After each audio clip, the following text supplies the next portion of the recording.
Welcome in. Welcome in, Carpet for the Horse, single by choice, truth over lies family. It is Wednesday night, and we're about to cook up. How you feeling, Mr. Walker? Yes, sir.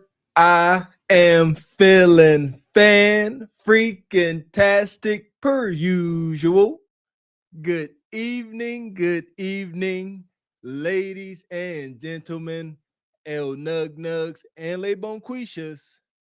Welcome to Cart Before the Horse, Truth Over Lies.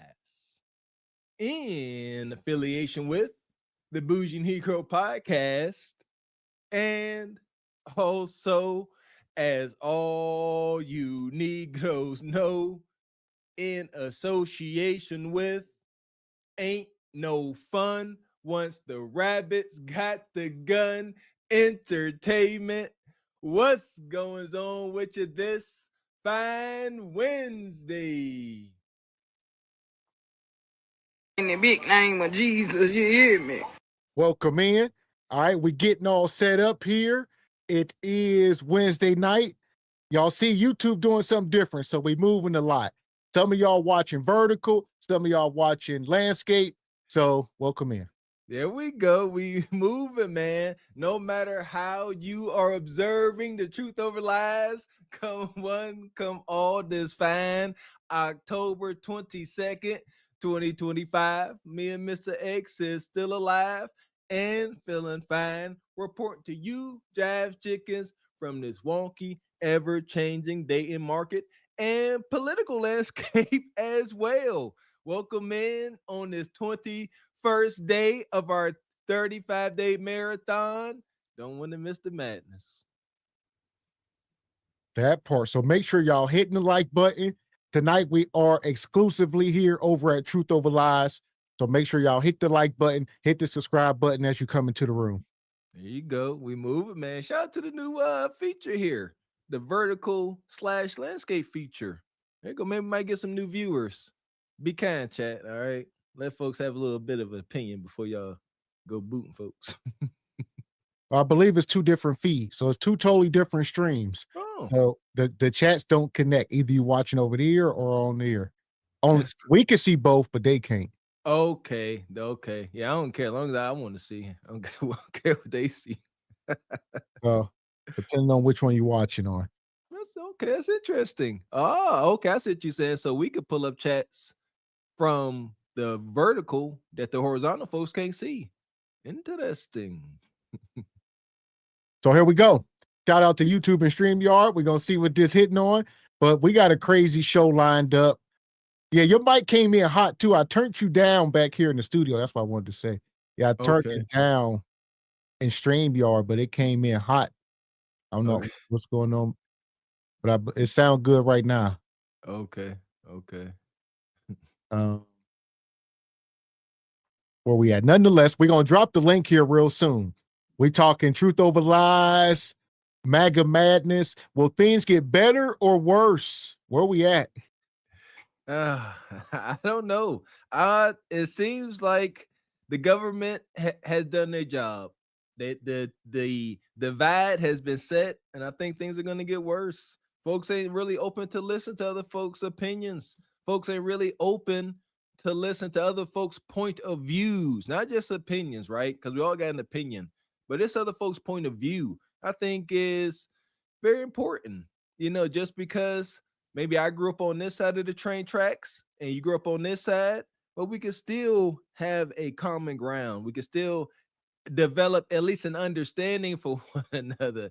Ain't necessarily trying to sway anybody either way, but there seems to be a lot of hatred when it comes to politics. And that's the government's work. Y'all need to stop letting them divide y'all like that. That's y'all. Me and Mr. X, we political. I repeat, we are political atheists. I don't care nothing about the government. Call us ignorant. Come educate us.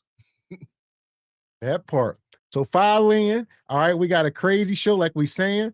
We're going to drop the link. We're going to bring the people up. We're going to let y'all talk. We're probably going to roll the timeouts out. So, yeah, we're going to, in case you get too crazy. Where y'all at? Baba T, where you at? Mr. Wilson, Leon, Ty Pro, where y'all at? And also,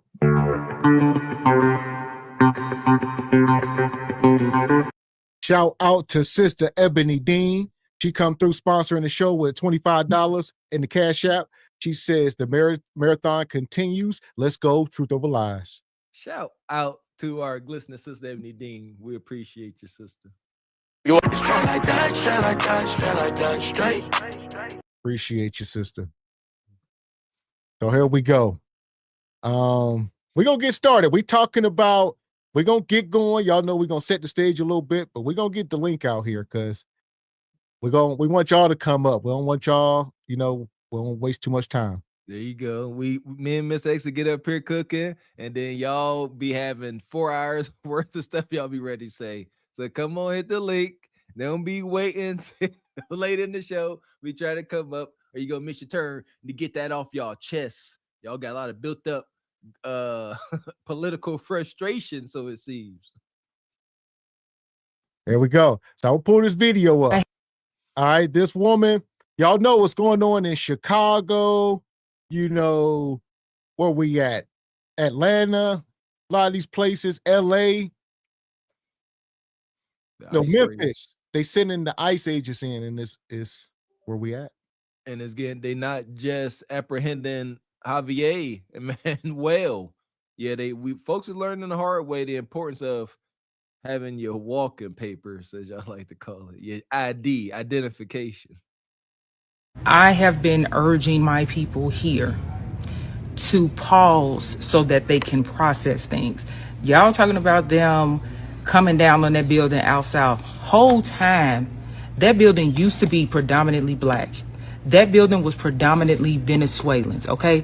There are people from that neighborhood that have been complaining about that building for a year, okay? They showed y'all broken windows and shit that were already there. These are the things that y'all have to stop doing. And this is why I keep telling people here in the city, particularly black people, pause so you can process. If y'all start responding to shit out of emotion, then you don't know what the fucking play is, because you haven't had time to actually think. What people are doing are trying to get a rise out of black Chicagoans, okay? That was one incident.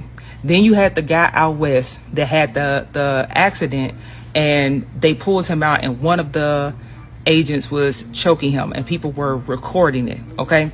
So again, follow-ups to all of these things, never. Nobody ever comes back with the follow-up.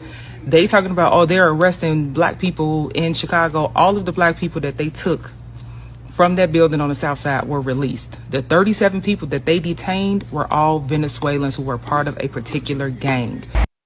Yeah! And we hit on that before. We talked about that apartment complex, and granted, there were black. We talked about allowing people to infiltrate our spaces, right? And especially your damn home, where y'all live. Here you go. This is, if you ask me, this is a result of being too inclusive to a fault, too loving to a fault. Yeah, come on. We don't even got any control over this project building, but y'all come on. And I guess we're going to protect one another. No, you're not. And again, not knowing and not understanding the rules and laws of this land does not make us exempt from them. Like these folks, I'm pretty sure when ICE went in, they start asking for identification, and folks weren't able to, they weren't producing it. And they said, okay, we can't identify, we're here for a particular group. But we need to be able to identify you, leave you here. If you cannot identify who you are so you can stay, we're gonna have to come on down to the Hooskow and get this figured out. And then they got released. But folks are mad because they had to get taken down and to the jail, whatever, to the jailhouse. Have your ID, know the rules of this game. That part. And I say it's wild in Chicago right now. Get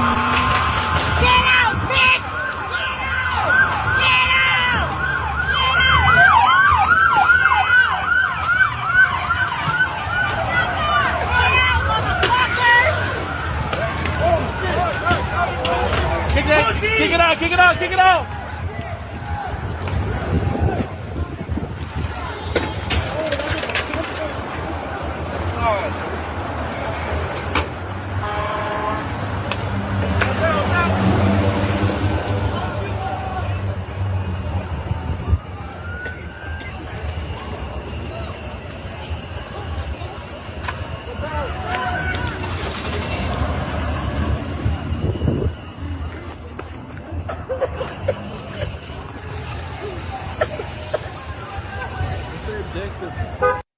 I say this is very much so real. This is Chicago. You know, that's a caravan. That's an ice little caravan going through the streets, and they trying to stop them. They putting stuff in the road. They knocking the mirrors off. They going ham, throwing stuff. You know, it's I don't know what this is except for release and frustration. Excuse me, but I'm just for desired outcome. Like, what is going to be accomplished, you know, from being out there and throwing stuff at the ice folks? I just really want to know, besides potentially being brought up on charges yourself, because you destroying government property, whatever. And then they'll have cameras. See what I'm saying? Stop. They got cameras everywhere. They'll be mailing y'all tickets and citations. Hey, they're gonna send you an image of you hitting a car and be like, we'll see you in court for this. All right. Now then y'all be mad. What's y'all desired outcome in protesting? I just want to know. I would like to know. Man. And shout out to Frederick Howard, gift of the membership. Appreciate you, brother Frederick. Per usual, brother. And Rachai Media with the fireball. He says the longest U.S. government shutdown in history lasted 35 days from December 22nd, 2018 to January 25th, 2019. Okay, appreciate you, Rachai, for the data and statistics. But let's see. I believe T Money was in office at that time. Whew. So shoot. Well, right now we looking to beat that one. It'd be unfortunate. Because if they drag this thing going out, who knows? It's the food stamps. I ain't gonna hold y'all. My biggest concern, or you know, what the thing that got my antenna up is them not releasing these food stamps to the poor and the hungry and the entitled. I think they're gonna start tearing this up. This is light work. Let them food stamps not hit and they start getting real hungry. Everybody's car gonna get hit, not just ICE. That part ain't here.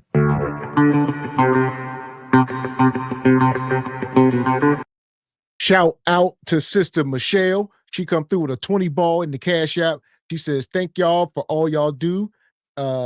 Mimi Jenkins. Mimi Jenkins. In the chat. I'm not sure if that's Mimi. That's your chat handle. You telling us? Mimi Jenkins. Okay. Appreciate you, Michelle. Michelle Mimi Jenkins. Appreciate your donations. So here we go. Like we said, this is Chicago. It's ground zero. The thing is, you get a city like Chicago and the mayor, he's telling, you know, the government he don't need their help. But we know crime is out of control. Bodies is dropping every day, you know, but he like, we don't need y'all help. But they like, clearly y'all do. And another question I had since I found out about that, why is the mayor saying he doesn't need help? Is it helping him or the citizens in any way, keeping, you know, the National Guard and ICE out to try to help with the crime they're not having a problem with? I don't understand it. Is it money? Is it ego? That's what I get in these political arenas nowadays, Mr. X. A lot of ego and pride and emotion. Can't get nowhere with that. It's unfortunate.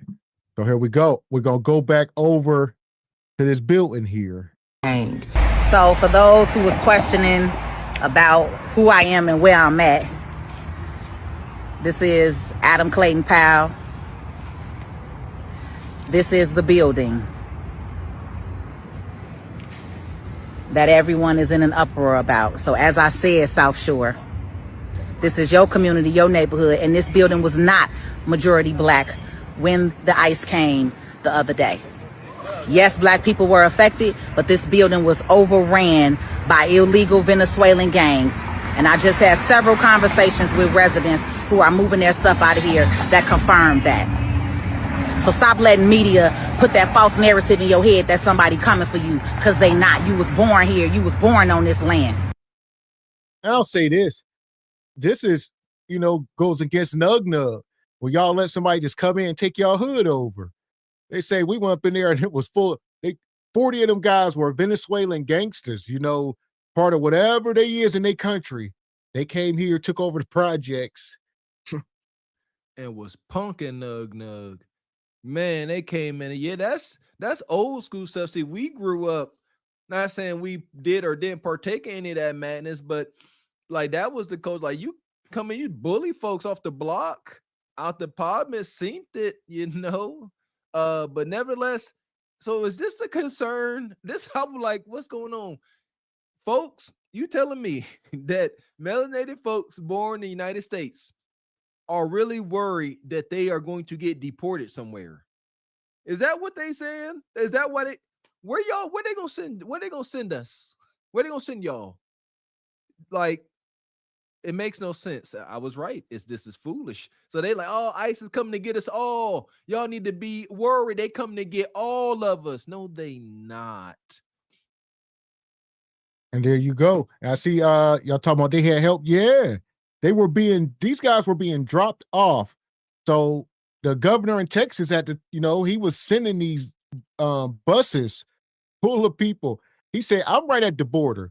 Y'all don't want to take them? Oh, y'all got sanctuary cities? Anywhere there's a sanctuary city, I'm sending busloads of them. So he was sending 500, 1,000 at a time. Chicago, all right, New York, Atlanta. And he was paying for the buses, obviously government funds. He's like, y'all ain't about to have all these people in my state. I'm about to just start sending them to wherever y'all say it's a sanctuary city, LA. Hey, because he knew better. Because when ICE came through like they did not want, see what I'm saying? The folks in the suburbs or whatever, just not non-poor melanated folks that's done worked hard and then got it out the mud and the gutter. They's like, no, because we know what's going to happen. We all going to be included in that. If you ask me, this is the ignorance that the impoverished share. Like, they don't understand social economics. It's not always about the color of your flesh. It's also about your socioeconomic status. The poor will be treated like the poor, no matter what color they is. Seems like that's hard to understand today. That part. So here we go. I'm going to drop the link in the chat. All right. Before we keep the show moving, because here we are. We're going to start it here. We talk about MAGA Madness. Will things get better or worse? They talking about they're going to end the food stamp thing going on right now. And they talk about running up in stores. Trump talking about starting the Insurrection Act. He said he will enact it if he need to, if things get out of hand. And what is the Insurrection Act? There we go. I'm to get our Googles on here. Yeah, I'm about to do that. Because I got to see, because I find that interesting because, wasn't T Money responsible for and the insurrection? Now that's what they tried to say. That's what they were trying to charge him with that. But I guess, that I could see. Like he sit up there, like, what is that? Like that was for that January 6th stuff. They was trying to charge for that, and now he is coming up with an act or rule so that you can't do that anymore. Well, no, it's an actual thing. Like I said, look it up real quick. But when it's similar to like martial laws, going down that rabbit hole where there's going to be control. Let me see. Here we go. And like they trying to say he incited that riot. He sent them people there. So they saying people get out of hand. And like we just seen the people with the ICE agents and stuff, things may get to that.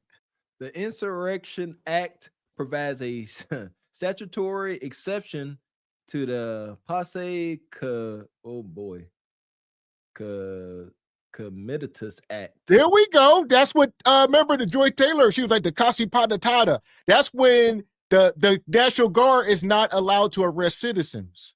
But I guess if he enacted, okay, now we get somewhere. It says that limits the president's deploying the U.S. military to enforce either civil law or criminal law within the United States. Okay, so he's going to enact a law where now the National Guard military personnel can put cuffs on you.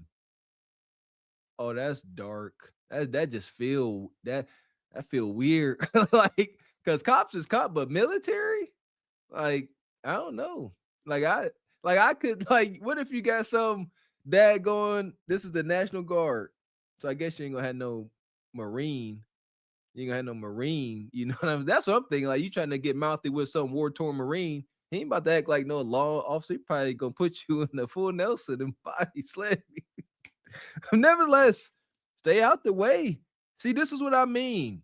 We gotta educate ourselves. I was gonna say, when Bonquisha talking about, if y'all don't send my stuff, I'm running up in Walmart. No, you ain't, because the National Guard gonna be outside of every Walmart waiting on you. And I would imagine they're gonna be a lot more forceful. This is why we got to learn the laws and the rules going on. You see what I'm saying?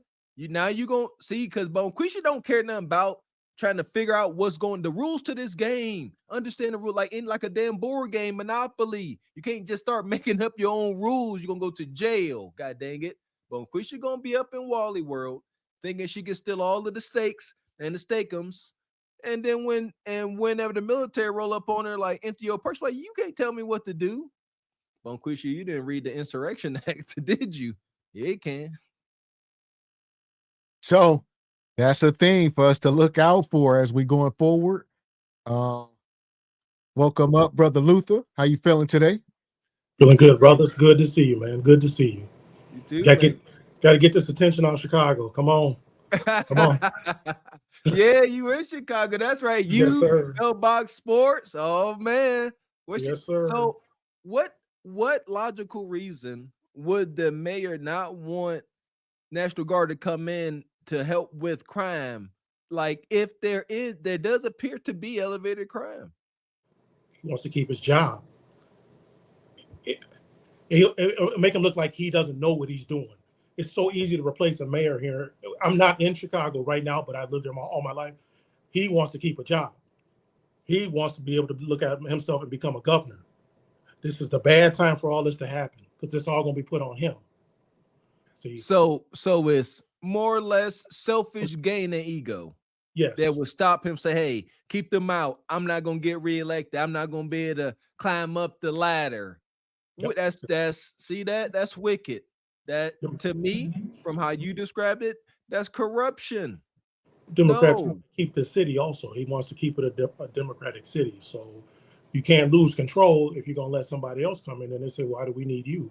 You don't know what you're doing. You can't control it. We'll find somebody else. Understood. So, okay. And I said, shout out to Project Leroy.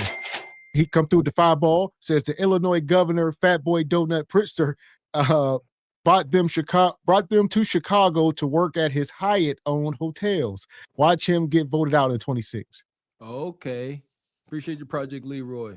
So, what do you think? What do you think, Brother Luther? Do you think the mayor's doing a good job? From what I see, no, because they're not going into the. You got some clothes on. You got clothes on, JW. Come on, brother. Put a shirt on, brother. You said he the same color as it. You can't see no contrast between his skin and that shirt. Come on, man. Hey, my man came up feeling like D'Angelo. May he rest in peace. How does it I'm representing. Okay, well, there we go. Now we got somebody in Chicago and said no. All right. but what you were saying earlier, the big thing they saying about that Posse Comitatus Act, what they're saying is he's developing a slow pattern to where he can affect the midterm votes. See, if he institutes that act, he can stop us from voting because it's like something like declaring war, which the president can declare. There you mean politics are off. So all he's got to do is start building a base, start creating havoc enough to where he can put the federal guard in and everything. Bam, no elections. I just stay the president. Everything stays the same. There you go. So he's just doing this, just throwing stuff out there. Like the lady said, stop. Because if you react and we get loud and we get boisterous, he won. Don't worry about elections. It's wartime. When it's wartime, he can declare no voting. That's it. And I was thinking the same thing. People talking about, T-Money keeping his presidency going for a third term. And that's how he would do it.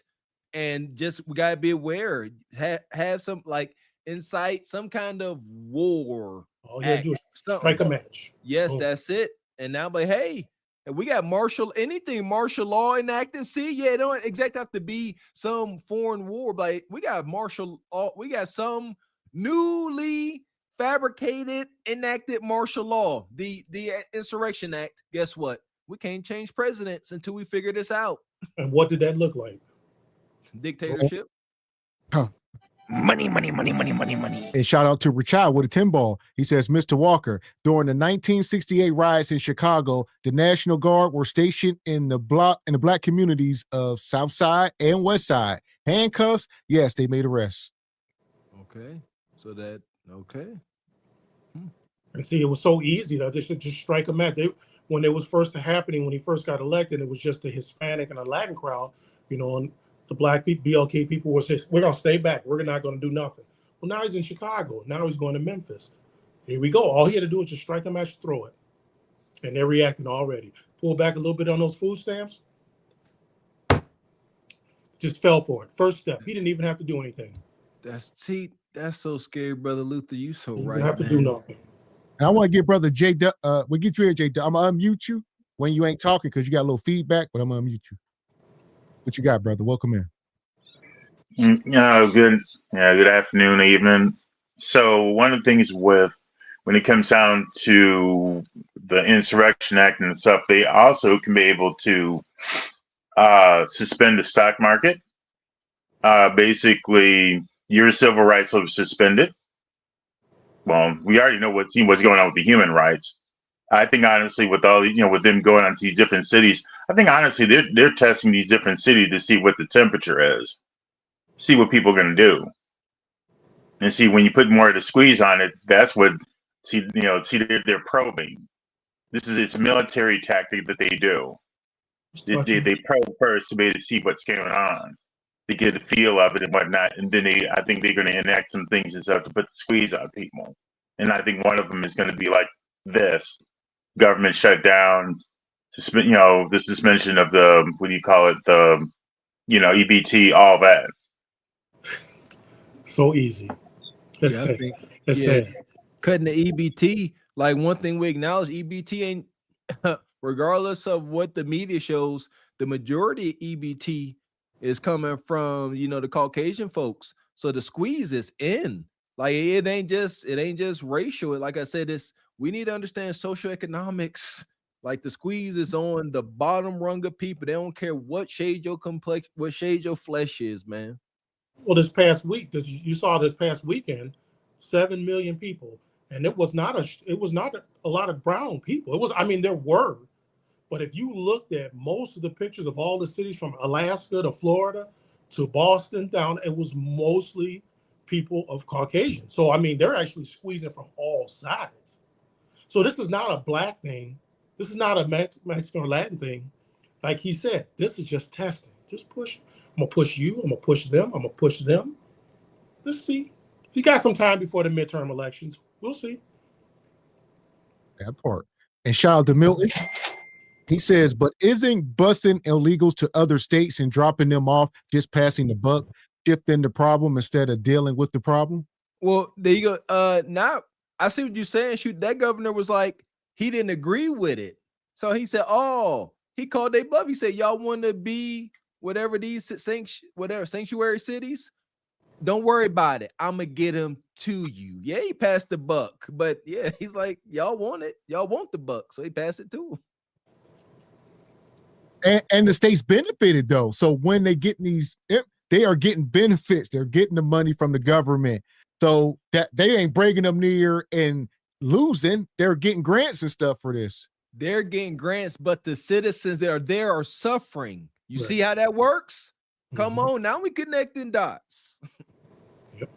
So yeah, welcome up, brother George. What's your take? Welcome in, George. I'm gonna be honest, I'm learning just like you fellas. I didn't know that all of this stuff can be possible. So it's eye-opening. You know what?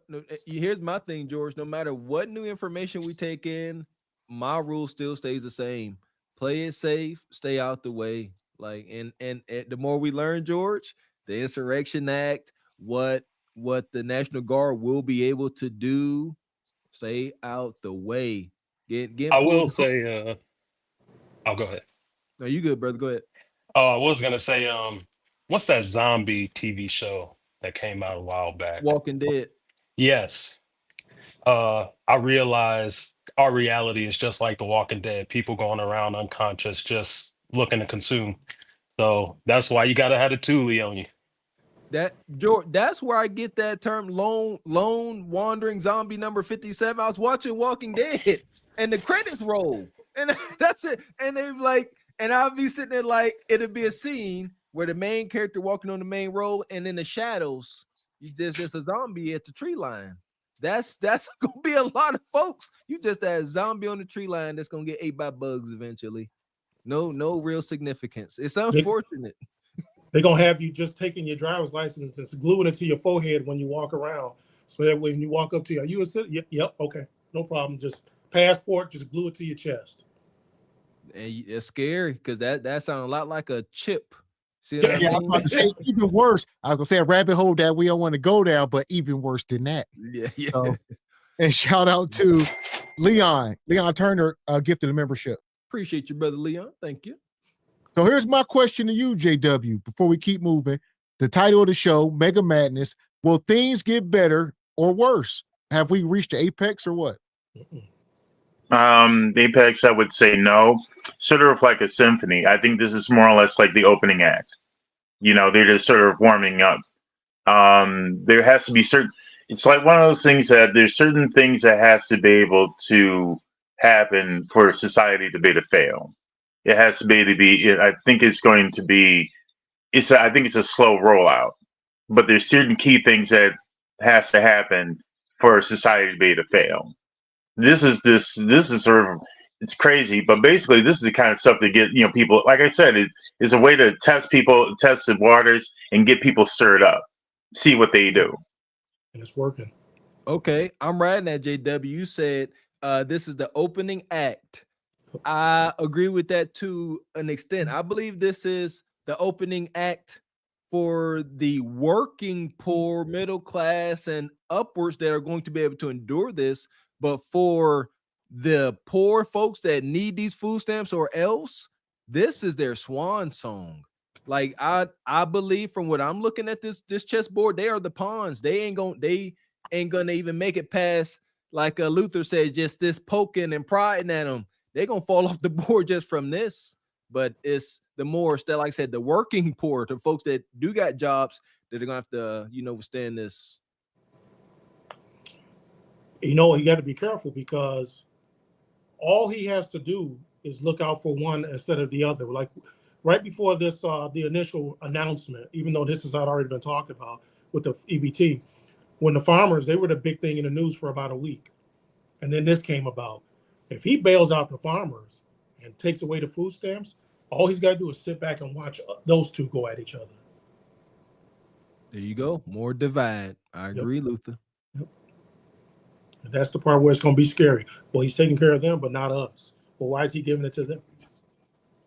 And also, I want to add that we haven't had any real wars lately, and there ain't nothing going on. I mean, we're not really going to war with Russia. We're not really going to war with China arms-wise.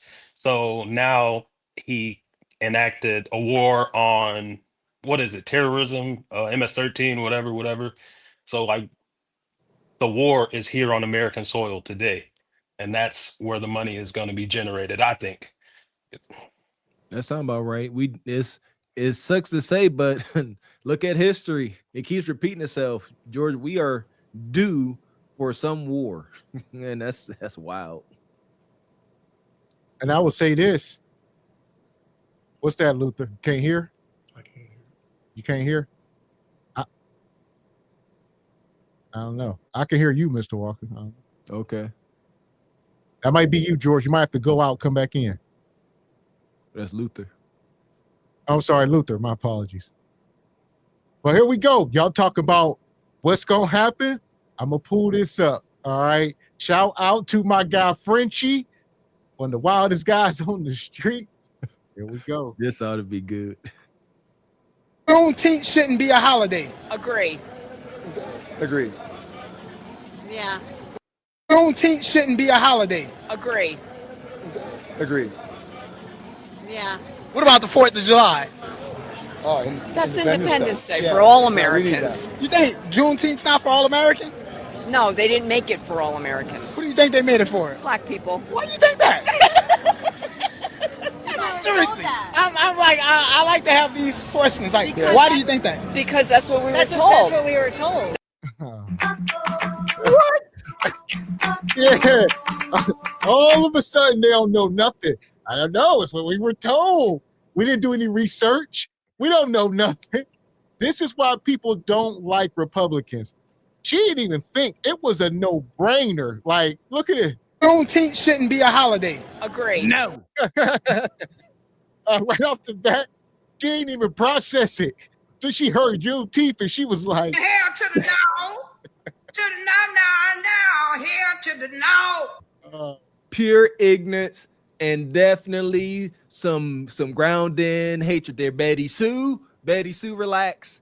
Sister Juneteenth, because we weren't free, Betty Sue. That's why we got our whole separate Independence Day. Because as y'all was shooting off y'all fireworks and y'all sparklers, we were still bound in chains and all that wicked stuff. That's why she said, we don't know. I tell you what, Can't hear though. anybody. I'm gonna have to drop out. This is real. Like my freshman year in college, I came across this Caucasian sister, cool sister, ended up being a cool sister.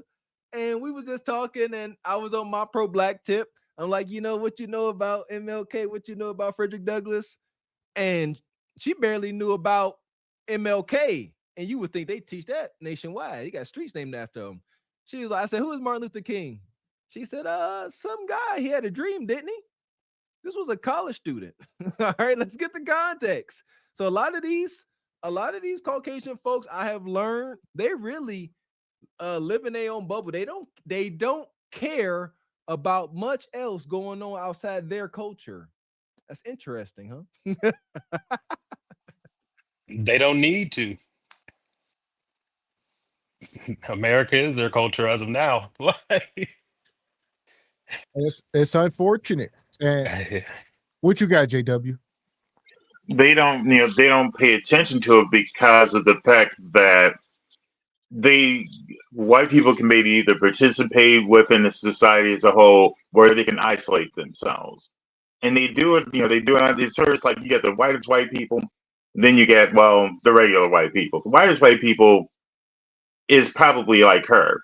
They literally can be to just be like off on their own. Like I live in Michigan. So like there's racial groups and stuff, racist groups and stuff up north. Need I say more? They choose to separate. They're separatists. They choose to sit. They'd be out up in the woods doing their own thing.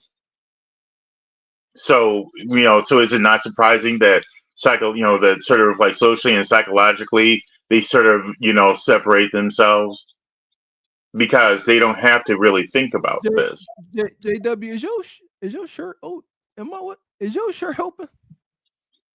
My bad. It's nothing crazy.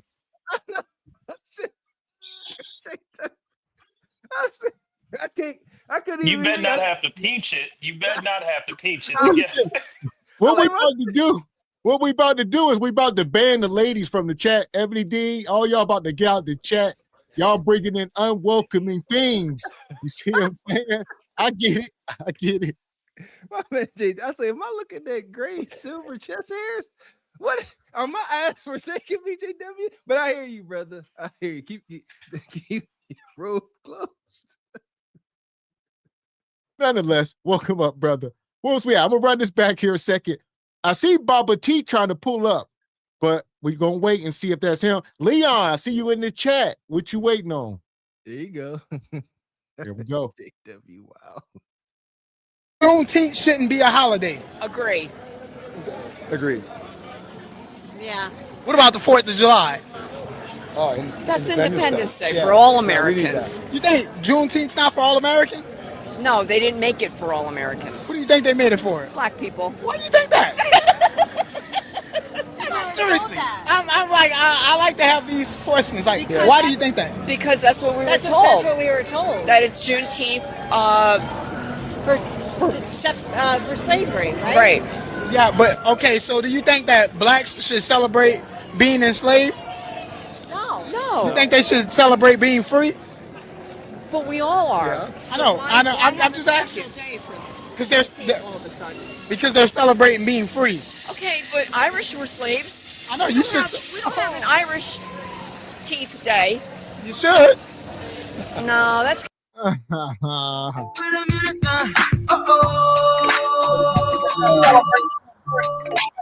This is wicked. All right, hold on. All right, before we even get going, Baba T in the house. Baba T, we already having some technical difficulties. If you are watching the show on any device, turn it off. All right, turn off any device you're watching on. All right, that's one. All right, we're gonna get into it. But she says Irish people were enslaved too. They're gonna move that goal line, baby. What?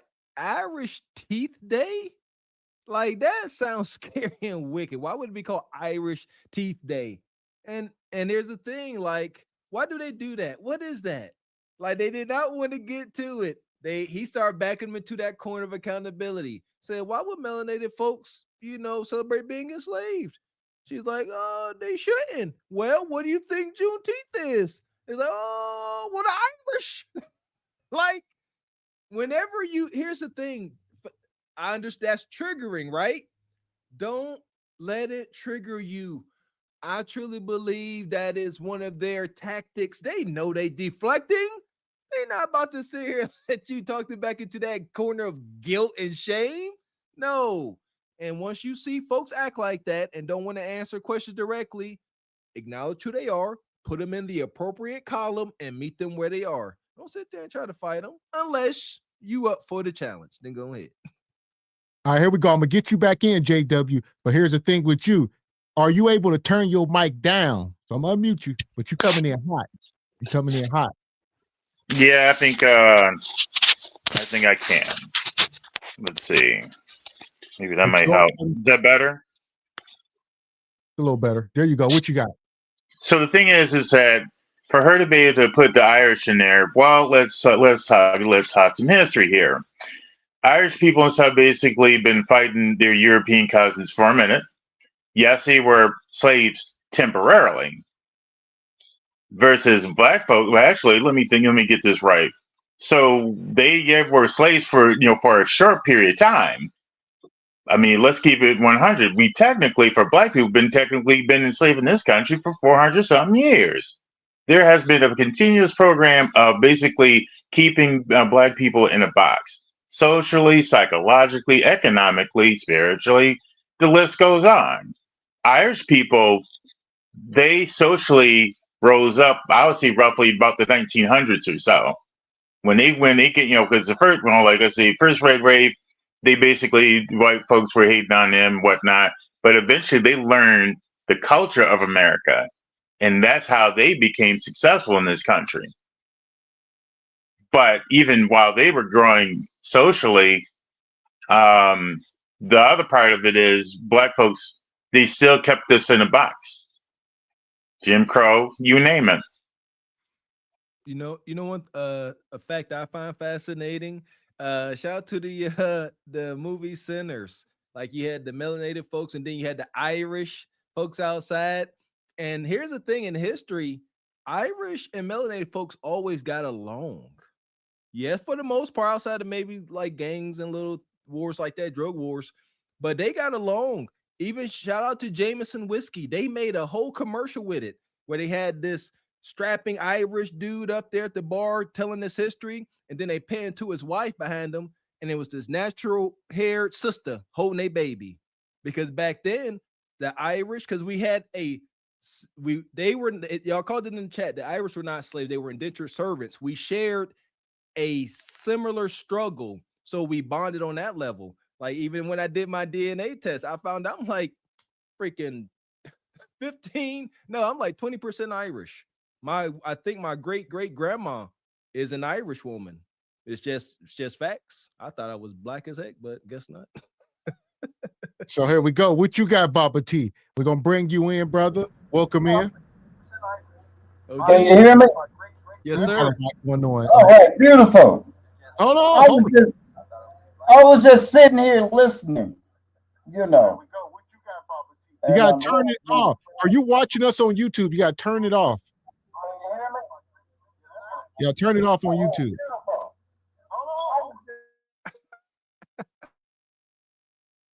Come on, Unc. I just told you, Unc. Yeah, you in StreamYard now. You don't need to watch it on nothing else. You hear live. You don't need to watch it no more. There you go. You good, OG? Hey, my fault. I'm sorry. How's that?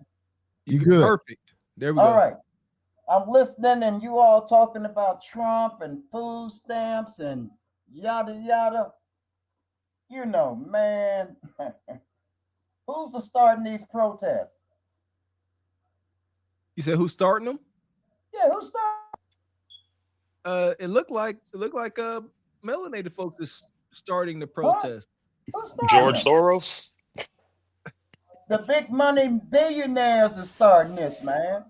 Okay. If you look at also the Communist Party, if you ever look at one of their posters, you'll see who sponsors the protest, and down below you will see the CCP down there, the Communist Party. So, you know, you all talking about Democrats, man. Look at the Democrats program the last 4 years. You know what our problem is? We voted Republican before 57. Okay, remember the slave owners were Democrat. Okay, they get invited to the Republican Party up north, and then it changed Democrat.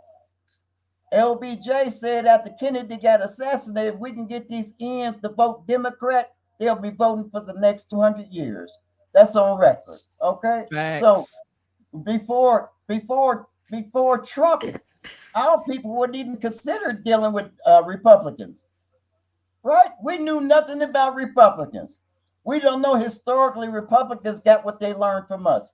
You know, family, religion, and honor. These were dogs, man. They lived in caves. They knew nothing about family, religion, and order, spirituality. They had no clue. So now we see this big old fight.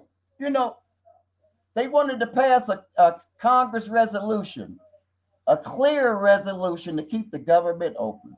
Back in March, the Democrats agreed they would keep the government open through November. It's on paper. Then all of a sudden they changed their minds because it's all about health care for illegal immigrants. Read it. I'm not going to do the research for you. Do your own research. That's what Malcolm said. So please read up on this stuff. Don't be talking about what Trump gonna do. Woo, woo, woo. Who's stopping him from getting these illegals out of here? Let me go off what you said. I appreciate the knowledge you brought into the room here. Here we go. The original Triple K was formed by Confederate veterans in 1865 and became a paramilitary force for the Democratic Party. And I'm so glad y'all saying this because I have been crucified for saying this for years. Its purpose was to violently oppose the Republican Party policies aimed at establishing political and economic rights for Black Americans. Interesting. This is what I like. I like to go to the origin of things. Like, how can I? This is my perspective, my individual perspective. How can I jump on the train of an organization that started that banned and relied on the organization that was making my people strange fruit? I be damned. Ain't no way. Jim Crow. That part. And shout out to this guy. I'm gonna take this back a second. This is wicked. Like I like to have these questions. Like, why do you think that? Because that's what we were told. That's what we were told. That it's Juneteenth for slavery, right? Right. Yeah, but okay. So, do you think that blacks should celebrate being enslaved? No. You think they should celebrate being free? But we all are. Yeah. So I know. I'm just asking.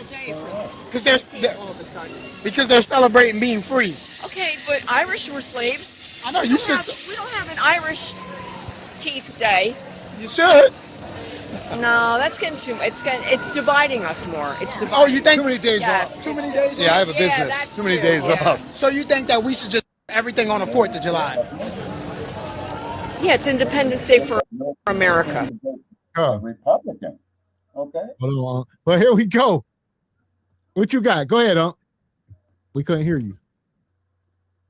Do you think? What are you talking to me? Yeah, you weren't muted. We heard you. But do you think Juneteenth should be a holiday? That's what they're talking about. Do I think what? Juneteenth. Juneteenth is a holiday. Listen, man, white folks been celebrating 4th of July just like we have for a long time.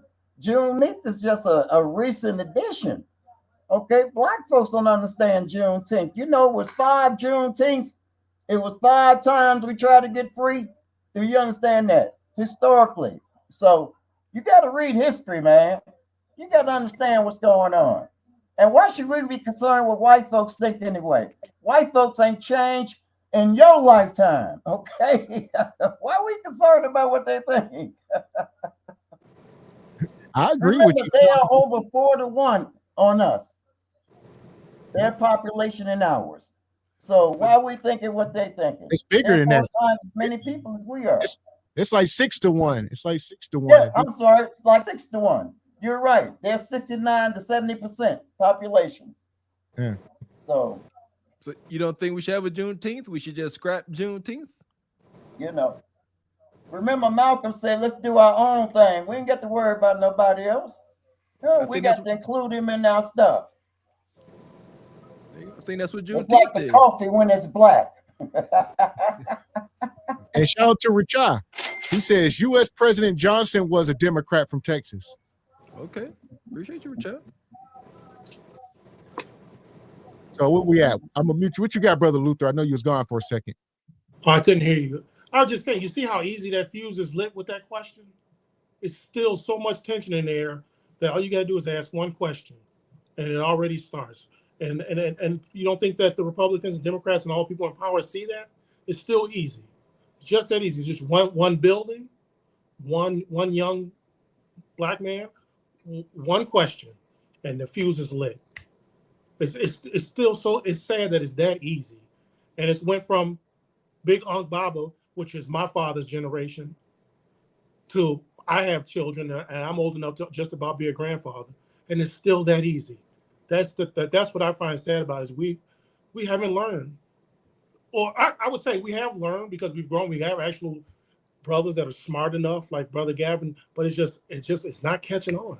It's not catching on.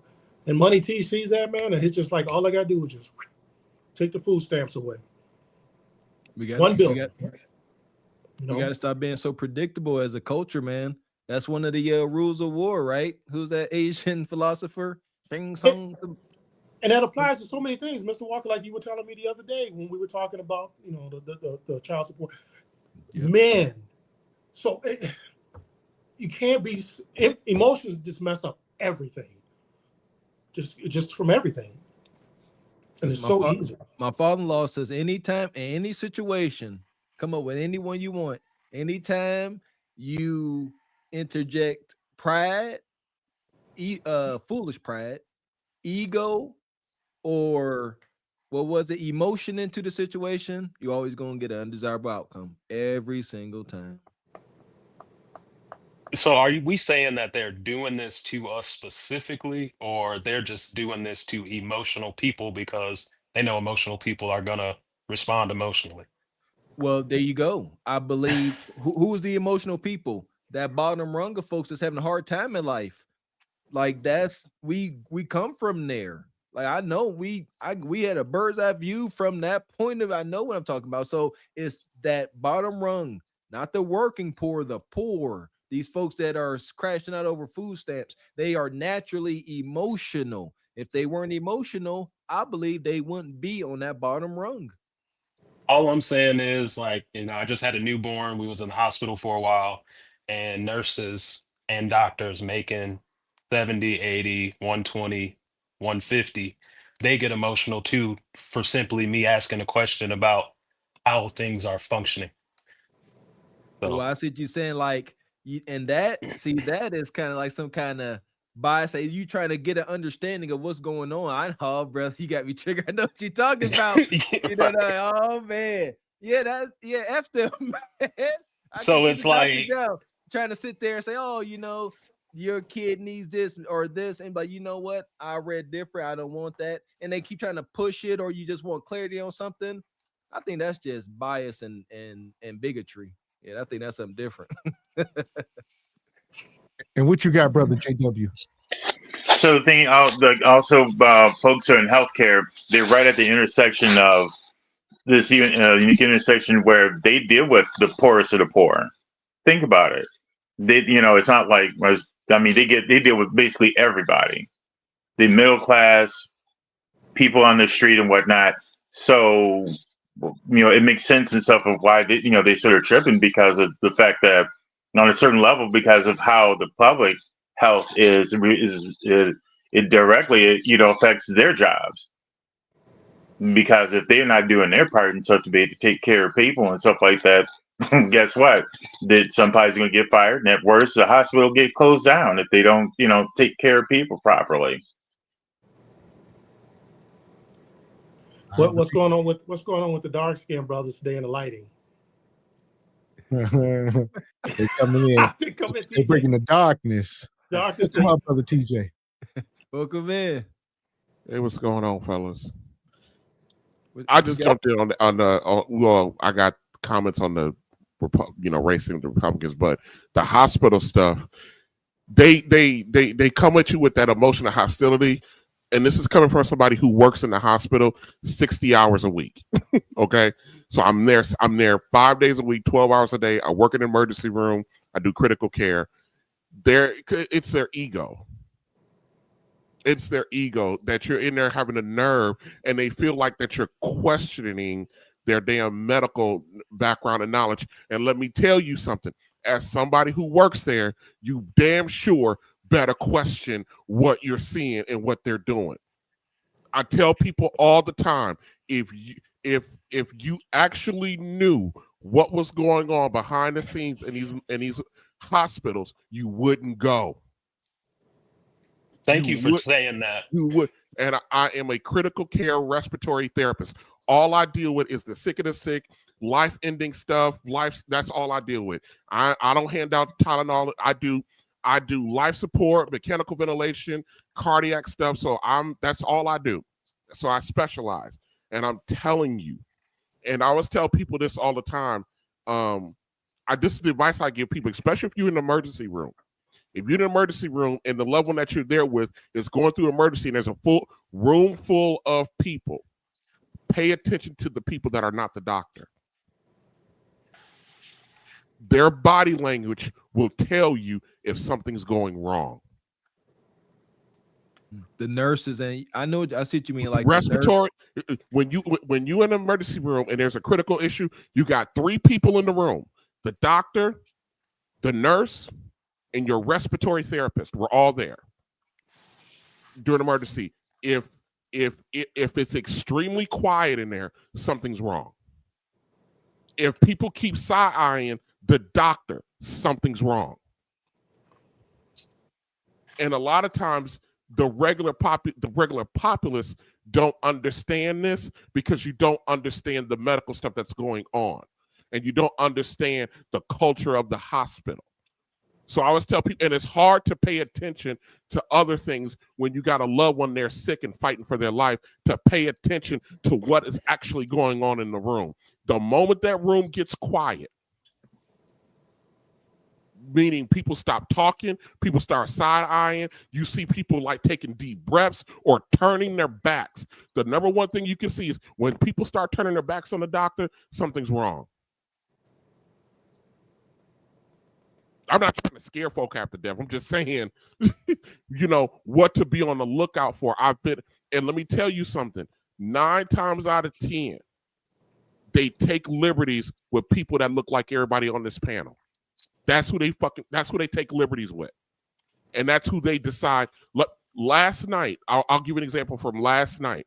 We had a man who went from, we think we were going to put him on a regular floor.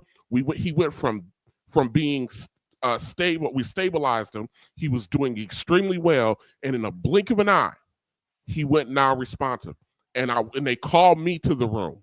They always call respiratory. They called me to the room. I come in the room. I take one look at the patient. I go get the doctor. I said, hey, we need to go ahead. We got to go ahead and we got to protect this man's airway. We got to go do this. We got to do that. We got to put him on life support. I said, because he's crumping out. Doctor walks in the room, looks at the patient and goes, we'll give it a little bit more time. This was a black man. And I get in a lot of trouble at the hospital because I will crash out on a doctor, on an administrator, on a nurse about when it's time to do life-saving intervention. I'm telling you guys, it's a miracle I still have my job after 10 years, the amount of crash outs I've done on doctors. I've called them dumpster fires. I told them to go work other places. I told them to leave. I kicked them out of the room. I kicked a doctor out of a room because I'm so passionate about, I see the disparity in the treatment of us in the medical field, especially the men. I'm not saying that they don't mistreat the ladies, because they will, but brothers, whoo, if you go to the hospital, that one auntie, that one sister that's always on tilt and really and ready to crash out on the slightest thing, that's what that skill set is good for, is in that environment. It ain't good in any other environment, because it'll possibly get your life saved. Or it'll lead to lock him up. You better watch out for that. Lock him up. See, you're gonna get us in trouble, man. So I hate to derail the conversation over to that, but that healthcare thing, because I see it every day and I understand how important for good advocacy is. So I just had to stop up on that. But the Republicans and the Democratic Party, I'm going back to this subject a little bit. They are always going to push the hot button topics of racism because it's distracting from what they're not doing. And we are so primed. I'm not just black folk, but white folk too. We are so primed to go to war over their distractions. That's right. And I'm not saying that white folk ain't racist. White folk, I don't care about white folk being racist. I didn't got old enough where I just don't care about it. As long as you're not doing anything to try to affect my bottom line, affect me taking care of my family, you can be as racist as you want to be. Okay, I'm gonna let this go for another minute. We'll get you in, Beans. Welcome up. All right, I don't want my children dating blacks. That should be okay. That's okay. All right, black women are hard to deal with in customer service. Negative. Okay. Black culture is toxic. Negative. Black men need to stop abandoning their women. True. True. Saying the N-word. N-word. Yeah, is that racist or not? No. Okay. I mean, no. All right. I want to preserve white culture. To an extent, yeah. This dude drunk. So here we are. Look at the dog guy here. He asked him, "Would you let your daughter date a black man?" He said, "Hell no." All right. He said, "Saying the N-word, that's racist." No. He's holding a potato. What's going on? That's my question. What's up with the spud? Beans, what you got, brother? What you got? I know you got something to say about the topic. Welcome in, Unc. I don't. I just tapped in, man. You ain't even let me get the gist of the video. But the dog. The dog said, "Let me out of here." But I ain't gonna look. What you want me to do? I know who these people are. I'm tired of arguing about who they are. You know, to some degree, he has a point about the N-word, though. I'll be honest with you on that one. Like, that's an L that we all took trying to force them to not say a word. Because now with us being content creators on YouTube, and then they have a whole list of words that we can't say or else. And I know how that feels, and I know how stupid it seems. Some of the words they said we can't say. But who we want these people to be? I want to be exactly who they are. I was gonna hit you. The title of the show is, we talking more or less MAGA Madness. Will things get better or worse? Has things gotten as bad as they're gonna get or not? No, of course not. I mean, but Trump said that though, right after he first got elected. He was like, people know things are gonna get bad, but I think people are gonna understand that they need to get bad first before they can get better, and this and that, blah blah blah. And the people who are conservative douchebags are going to make excuses for that. And then everybody else is just going to have to suffer. And it just is what it is. I think either way you look at it, right? The chickens are coming home to roost for this country, man. Right? It's been a bad deal all the way around. Wherever you look at, wherever America has touched down at politically around the world, it's been a bad deal for them. And I think that's coming home to roost. You think it's going to get worse, or is it as bad as it is now? Or you think? Yeah, of course it's going to get worse. Okay. See, that's already scary. seeing hangings again. Yeah. You know what I'm saying? A lot of them, yeah. White people getting beat up in Ohio, right? For no reason, right? It's a lot. The racial tension is high again. Nobody's actually trying to quell it, really. Even the ones who saying they aren't really trying to. You know what I'm saying? It's like, yo, we need to stop the violence, and then in the next breath, it's like, yo, we need to put pressure and do this and do that, and everybody got to stand up. It's like there's no way to really, and then I don't even want to go the religious route. If you believe the religion, then it's gonna get worse, right? Because that's exactly what it says is gonna happen. So of course it's gonna get worse, and I'm looking forward to it. And I'll say, before you came up here, we were talking about the Insurrection Act, and they talk about ending food stamps. People say they're gonna run up in Walmart and start stealing. And if they give the National Guard the authority to start arresting regular people, because they don't have that power right now, according to the laws, but if he enacted, it's gonna get real wonky real fast. But won't it be beautiful though, right?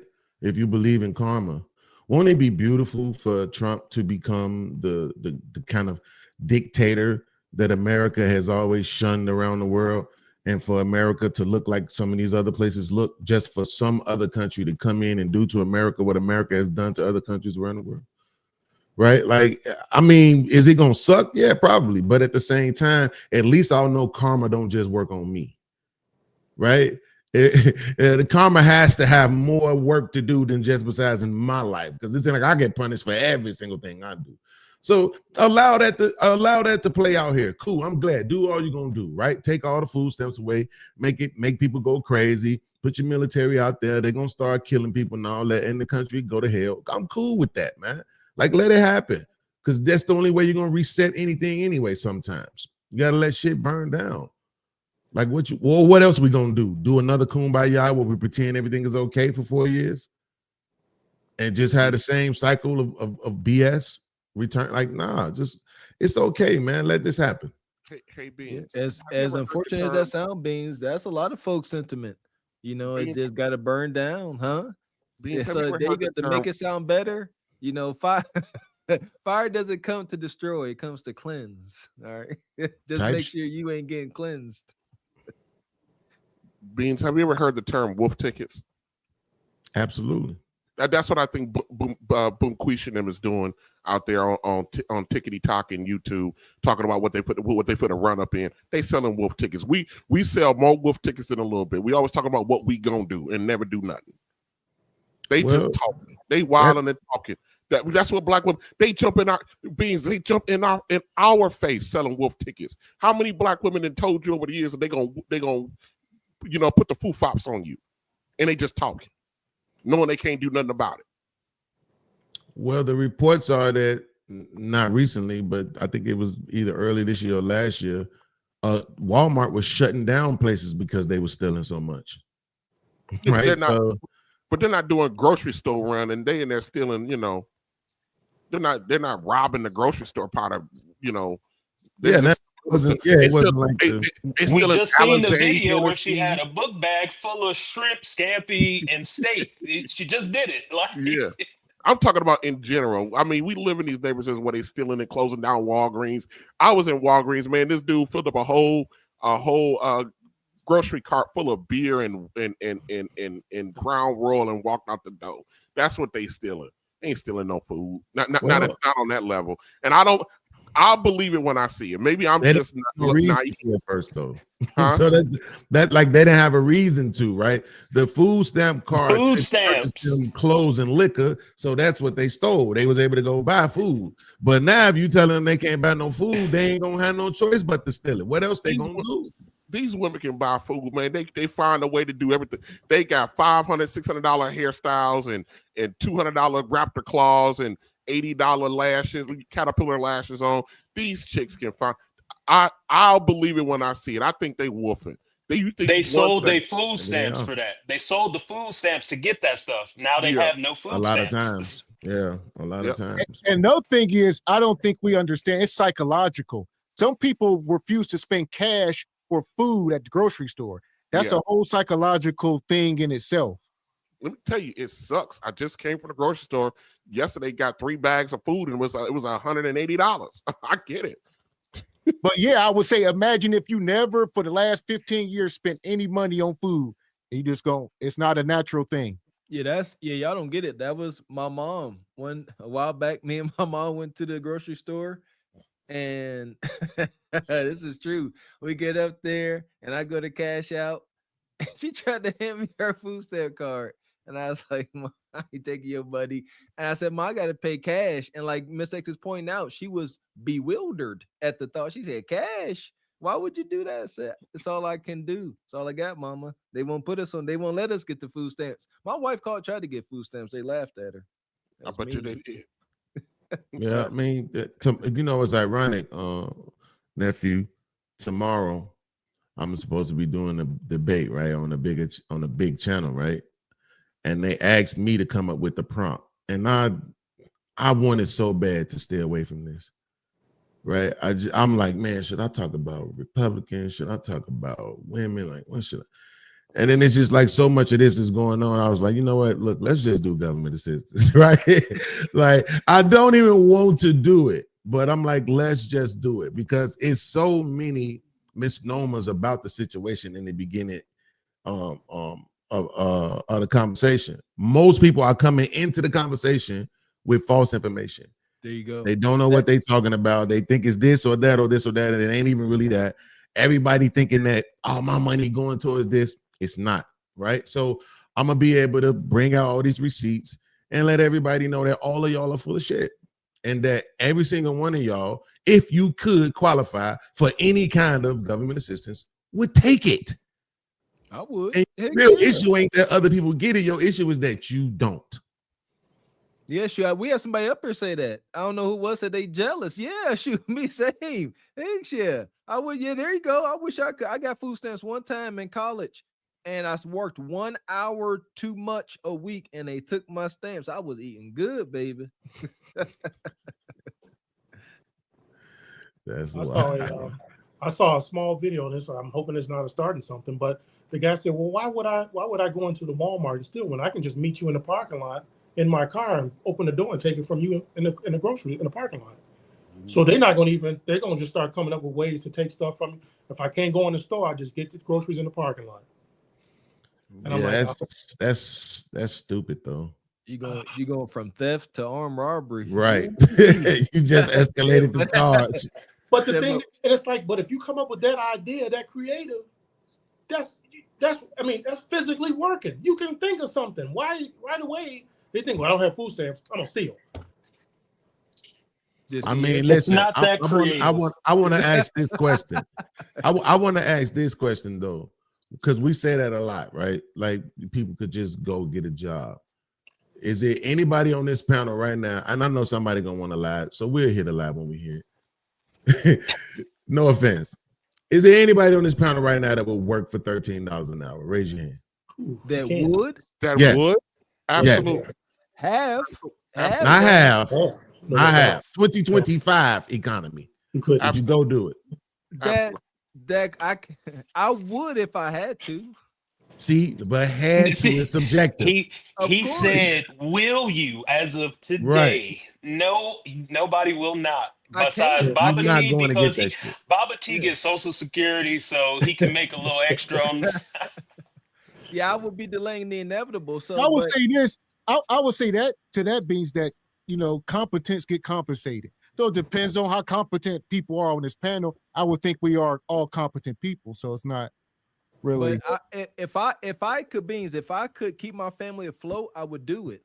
Like if I was sitting here like, all right, let's go over the debits and credits, making $13 an hour, cleaning out garbage cans in offices. If I can keep us afloat, yes, because I've done it.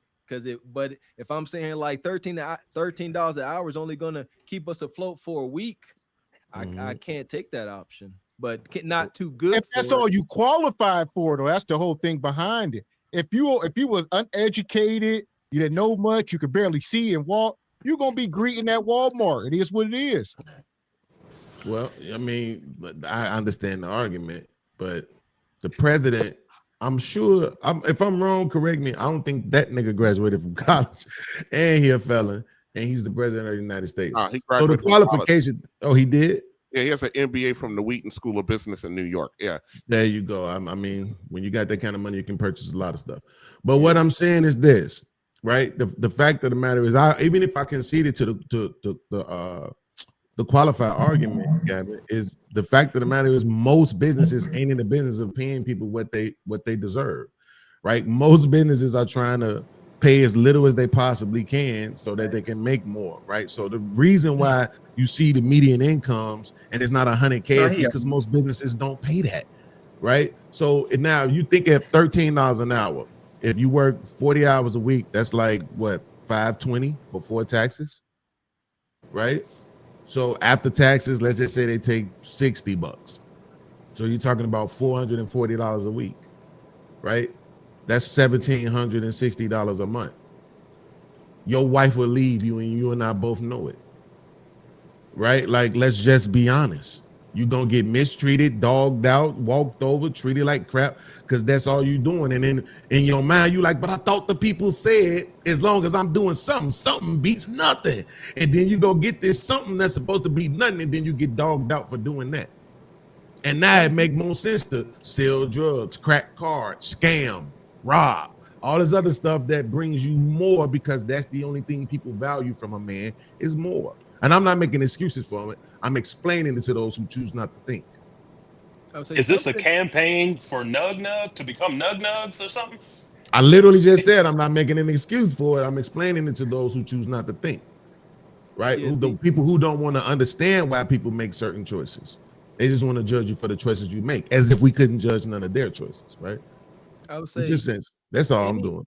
Anything does beat nothing. Yeah, I don't care what minimum wage, whatever that is, $8 beats nothing. However, I think as adults, we gotta come to terms that, hey, when things are hard, this is what hard times look like. A hard time may look like working for minimum wage, and as a man, your family deserts you. It sucks like heck. It ain't fair, ain't cool, hurts to the core. But that's life, So wait, real quick. I'm sorry, real quick, Mr. Gavin. Mr. Walker agrees with me, right, that anything beats nothing. So why doesn't anything include welfare? Why do we judge people who get welfare when that's anything beating nothing? These are working adults, man, in good health. That's why. That's not even a logical question to ask. Yeah, because you said you went from working to non-working. So what's the simile? Listen. No, I'm saying if we agree that something beats nothing, why doesn't the something of welfare beat nothing? Look, young brother, let me finish talking. Okay? Absolutely. Most black folks, definitely Nubian people within this country, we didn't get welfare. We were at the last height and the first fire, just like we are now. None of that has changed. The one thing that we've gotten is we've gotten over our head of living too high on the hog. People don't know how to cook. They don't know how to rap. I came up on real food. We didn't go to McDonald's. Just like now, I don't go into fast food places like that because it's not good for you. And it makes up your brain. That ain't helping. Listen, you all, one of y'all gonna die before me. Okay? More than likely. Listen, if you see my health record, I'm living good. I My guarantee I'll heartbeat live you instead on. of a I 20. guarantee You you want I'm me to gonna outlive you. you God want me dang to it. show you my heartbeat record? No, you good. If You he's- good. The doctors told me it's like a 20-year-old. I'm a specified species that's made from the Most High. Amen. All right, you cats, man. I'm listening to you cats, man, and you all talk about Trump. It's like psyops. You know what psyops is, huh? Yep. Psychology warfare. Yes, They sir. keep pushing Trump, Trump, Trump. You don't even see nothing what these Dems been doing. Food prices was going up last year. Inflation was sky high. Huh? Trump had it Biden a 1.9 inflation rate. What did he leave with? 9.0. Some areas as high as 10. I'm not a Democrat nor a Republican. I don't get caught up on parties. I get caught up on results. I see what's happening. Okay? You can talk all about Trump all you want to, but that means your mind is geared on one aspect. They the one told you Trump is bad. They've been bringing it into you since 2016. Trump is bad. Well, what happened the first term? I mean, that's a nice soliloquy, but you haven't explained to me. He freed more black men than Obama and Biden did together. He's given $1.3 trillion to HBCUs, more than any president. Well, that's not true. That's what? That's not He true. just gave 6.3 million this year. You better do your research, young brother. Okay. The problem is that you think I haven't. No, you haven't. The problem is that too many people get on the internet and talk about shit that they don't know. The first term? The problem is that too many people get on the internet. We can't talk over each other. That's ghetto and childish. No, it's not ghetto. You had a 6-minute soliloquy. I think it's okay to let me speak for a second. Right? Thank you. So, first of all, you never answered the question on why people shouldn't get government assistance. You can say working bodies, but corporations get government assistance, and they're billionaires and millionaires and billionaires. It's not a working body has nothing to do with the contract between yourself and the government and why you deserve to have some sort of assistance, assuming that you require it or need it, right? So that you never answered that. But I'll talk about this. So all of y'all who like to run around and say that President Trump gave $1 trillion to HBCUs, where you're just wrong, right? In fact, he only gave 320 million. Because people love to say 435 beans, 435. No, I'm only counting he said the first term. So that's what I'm counting, right? People like to quote that 255 255 billion? I got 1.34 billion. Right. People like to quote that. The problem with that is that only a percentage of that actually went to the HBCUs, which was 80. Right? A bigger portion of that, which was like 100, went to Hispanic serving institutions. So what he did was he paraded black people out there and made it seem like he was giving us all that money when we got less than half of it. Now I can pull it up and show it to you. See, I don't have to just talk. Anything I say, I can pull up something and show it to you. Right? But are you going to say, well, damn, I was wrong? Well, damn, you know what? He didn't give them all that money that we running around telling the whole world that he said he gave, right? I absolutely pull it up. But while I'm pulling it up, I would still like for you to explain to me why it is that you think people shouldn't get some sort of assistance from their government when the whole rest of the world comes over here because they know they can get some kind of assistance from the government. Well, wait a minute. Now you didn't move the goalpost. Okay. Okay. Now you're saying the whole world. Number one, when people come over here in the country, right? Mm-hmm. They're supposed to have a sponsor for 10 years. That's the laws of the land. So if they get all caught up and they're getting all these resources, then that's the people in charge. They know what they're doing. You all, as people, we're not even going against that. Okay. Look at the illegal immigrants. That's just an example. They opened up 20 million. Do you know what's in that 20 million? Terrorist sects are in that 20 million. When you having anybody come through their border, it's bad enough. Remember, the Chinese had police stations in New York City. Okay. So you moving the yardstick. And the way I was brought up is that a man don't take handouts.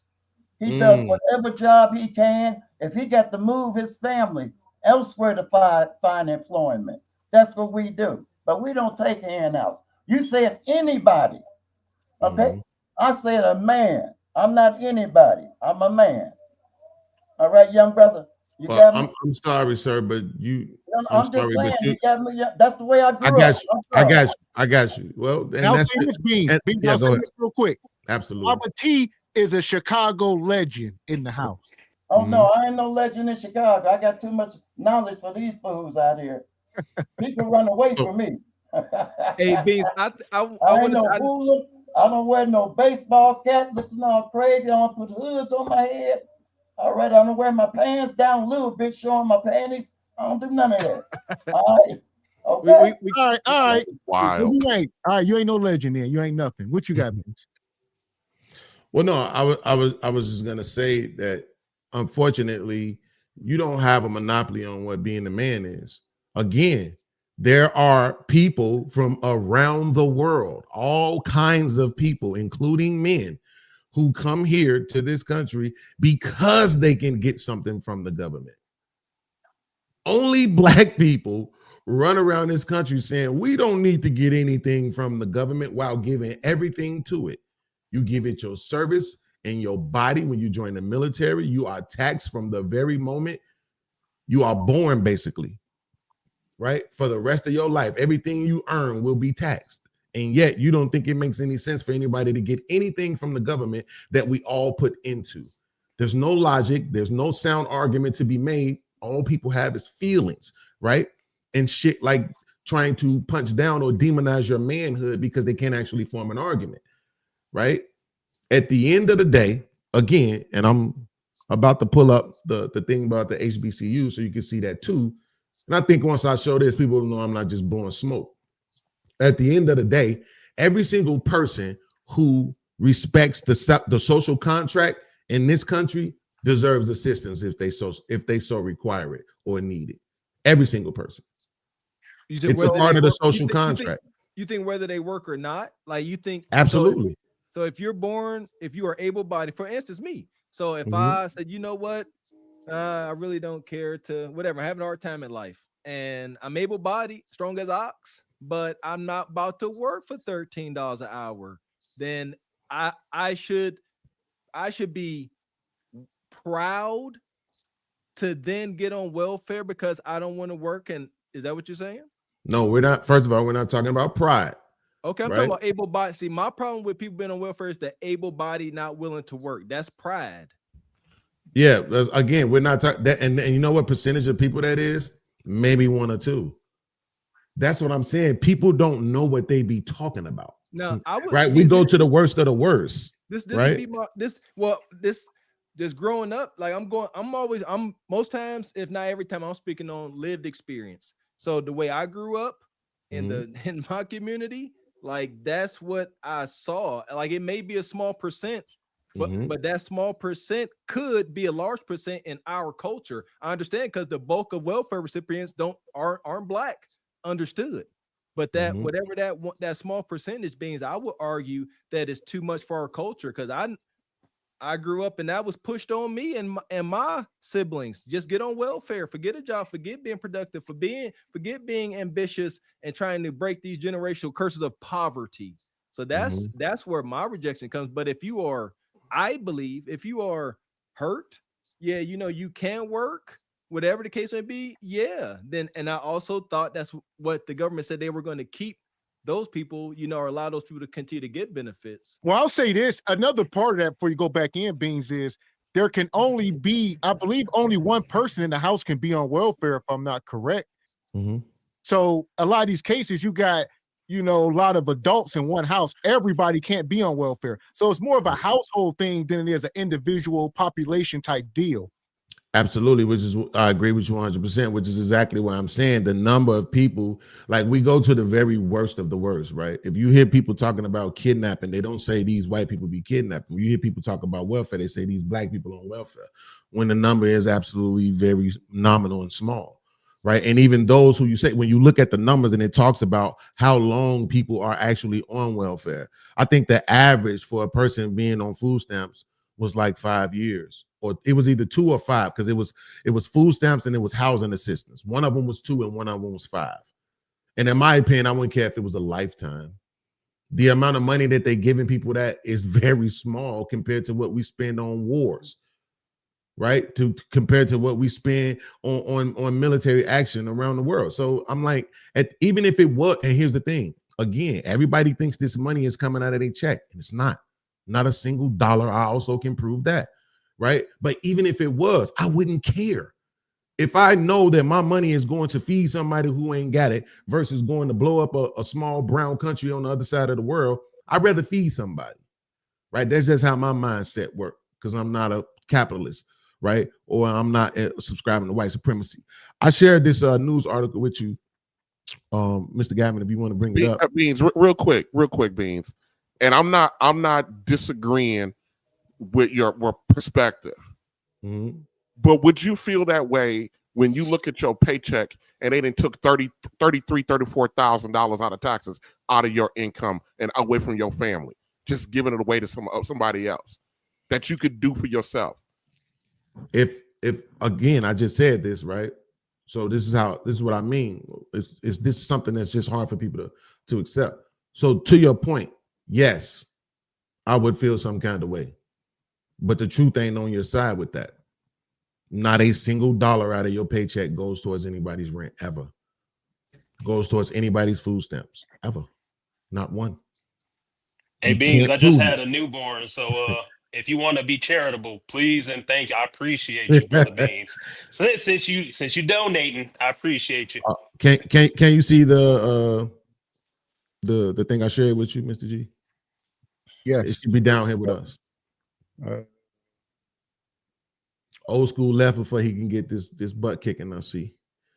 So here's that 255 million a year, right? Which is how he got to that billion number, that 1 point whatever billion number. But as you can see, that bill that Trump put in, the bill authorizes 85 million a year for historically black colleges and universities, aka HBCUs, along with 100 million for Hispanic serving institutions, 30 million for tribal schools, and 40 million for a variety of other minority serving institutions. So just because he brung the black people out there and put them out front, and it's a historic deal for HBCUs, but we didn't even get half of the money that he allocated. Y'all, this is what I'm saying. People don't really want to know. They just want to be able to say, right? I support Trump, so let me say everything that Trump says without actually doing any research on my own. Now, I want to say this, we are not Trumpers. I want to say that we are trying to get to the bottom of stuff. But what's your point? What's your point in pointing this out, Beans? Well, because Unc brought it up, right? Yeah, I know him and Bobby T was having a back and forth about something. Yeah, he brought it up saying like, "Oh, look at what Trump did for the HBCUs, and he gave this 1.3 trillion." I'm like, nah, it's just not the truth. Yeah, right. And for me, anybody tells lies in front of me, and I know the truth, I'm gonna say something. Yeah, I wouldn't. I wouldn't even try to defend Bobby T's position on that. My thing is back to the welfare. I don't have a problem with people getting help. My thing is here's my thing for you, Beans. You say you don't care if our people are born and get on welfare for the rest of their life because we're sending across seas, correct? No, I'm saying I wouldn't care if they did at all. I don't care if people get something from the government for the entirety of their life. I'm fine with that because the government gets something from you for the entirety of your life. Okay, that's a bet. Now, so it's like give and take. However, that I don't think it benefits us to take that position to say, you know what, it's cool, cuz I'm talking to my cousin, my family members. It's all right, cuz don't go to work. Go ahead, just get on the welfare and ride this thing out. I don't think that's love. Like, yeah, you could do it. Yeah, you could justify it. Oh, cuz we've been paying into this, all this. I don't think it benefits us to take this position. It doesn't foster growth, Beans. But that's because you're hyper, like, what is the word I'm trying to say? Again, you're focusing on the latter part of the demographic, and you're saying, because this is what you keep saying. You're saying, don't go to work. What percentage of people who get welfare do you think actually work? Because I bet you it's more than what you think it is. And this is See, what I mean. and here, you We can't think get everybody running around don't got no jobs, just sitting up. no. That's I not how know that the shit be hustle. working. No, not at all. They will work just enough to get welfare. But see, you and said work just enough. yeah, just enough, and then they will make the conscious decision to stop. Right. Again, why do we have to talk about the 2%? Why can't we talk about the I don't know if percentage it's the 2% beans. You just keep saying it. I don't know if of that's the 2%. well, it's me. You know I wouldn't lie to you. I believe you. I love and respect you too like, much to lie you to also you. pull up data. I would like to see. Well, I'm here's just my trying to question, search. real quick. That's not quantifiable. Let me ask this: do we believe? Are you saying, Beans, that all American citizens that make less than $80,000 a year should get food stamps? Should that be a thing? I think that's equally though. Equally, not that you. Let's say Bonquisha got 3 kids and she a single mom. She gonna get the same as me and my wife. No matter how much money we, long as we meet the threshold, everybody get an equal cut every month and make it work. Well, I don't think you could do equal, right? Because you would say, like, let's say you had 2 kids, right? I'll give you an example. When the pandemic was happening, they was giving everybody's kids food stamps because they weren't in school, and the money was allocated to feed them. So they sent that money and gave the kids cards so they could feed their families. And it didn't matter if you had 4 kids in the house, each kid got it. You see what I'm saying? So that what I'm saying is, bro, I wouldn't care if you made $150,000 a year. It wouldn't make a difference to me. If you can get something, get it. Well, right? no, it got to be rational though. It got to make sense. It does. So can I okay, speak so wait, on this? let me ask you this. Let me ask you. Okay, I'm sorry. Go ahead, George. Go ahead, because I don't want to. So I will say, let me I type this. I won't forget. I lived in both environments where I grew up in the hood, and then my mom, she got right. We moved to PWI area where it's like 99% white folks. Mm-hmm. The difference between communities is YT people, they will have their whole family live in the same household, create a business structure, have their daughters and their grandchildren under that structure to collect SNAP benefits like food stamps. The difference is we don't have that mindset to create that structure to move that way. So giving everybody welfare in the present state, I think would hinder them, because now they're going to be like, oh, I really don't have to work. Then that just reduces incentive. The incentive was supposed to be there for people to do more, not to do less. Even there was a study done, I don't know if the study, but it said something like, while other communities got off of it, Black Americans stayed on it longer than than it was designed for. The program wasn't even designed for forever. And now you got grandmothers handing down Section 8 generational welfare. Like that's a real thing also. So like we have all that today. It's what I'm saying, man. Like it's Can I jump in sad for a to hear second, man? this. Yeah, absolutely. Go ahead, sir. I'm sorry. All right, yeah. Thanks for having me on the panel, gentlemen. Welcome in, Downshift. Trying to get you in, brother. Welcome. Yeah. We make decisions out of necessity. So Mr. Beans brought up the information about college, right? If a college offers me a scholarship and I accept it, what's the difference with that between that and accepting welfare? If my tuition is $100,000 and they offer me a $50,000 scholarship and I take it, what's the difference between that and me getting on food stamps and taking money from the government? I don't see a difference. The outcome, I know y'all don't see it because y'all see people just handing you stuff. The purpose behind it, you're going to school to contribute to the latter part of society. You're not. You don't know what my intentions are when I go to college. No, you don't know well, what my intentions are ultimately. The purpose of college, and that's what people go to college. Look at Elon. Well, that's beside the point. But yeah, like the purpose of that scholarship is that they will reap benefits, even when they pay money back, like later on with the alumni donate, even stuff like that. So it's not for nothing. Ain't no such thing as a free lunch. We got to remove this concept from our mentality, please. Well, we kind of hit on it, Mr. Walker. We call it delaying the inevitable. All right, that's kind of what that would be. you know, kind of like the woman we showed, and Boozy gave her $10,000 because she was homeless, and then she spent it. That it's delaying the inevitable. Unlike a scholarship, you know, obviously you're trying to get towards future goals and whatever the case may be. The scholarship ends; it's not perpetual. And then also let you get a scholarship and then have a D average. See how long you keep that scholarship. That's a bad analogy. It was a bad argument. I was using it as a means of accepting something without giving anything. I was using it as a comparison to say something's being given to me and I'm not doing anything to actually reap the benefit of it. Right. What he should have used was the grants, right, versus the scholarship, because the grants themselves are actual welfare, right? And how many people have accepted those grants to go to school with? But here's the thing.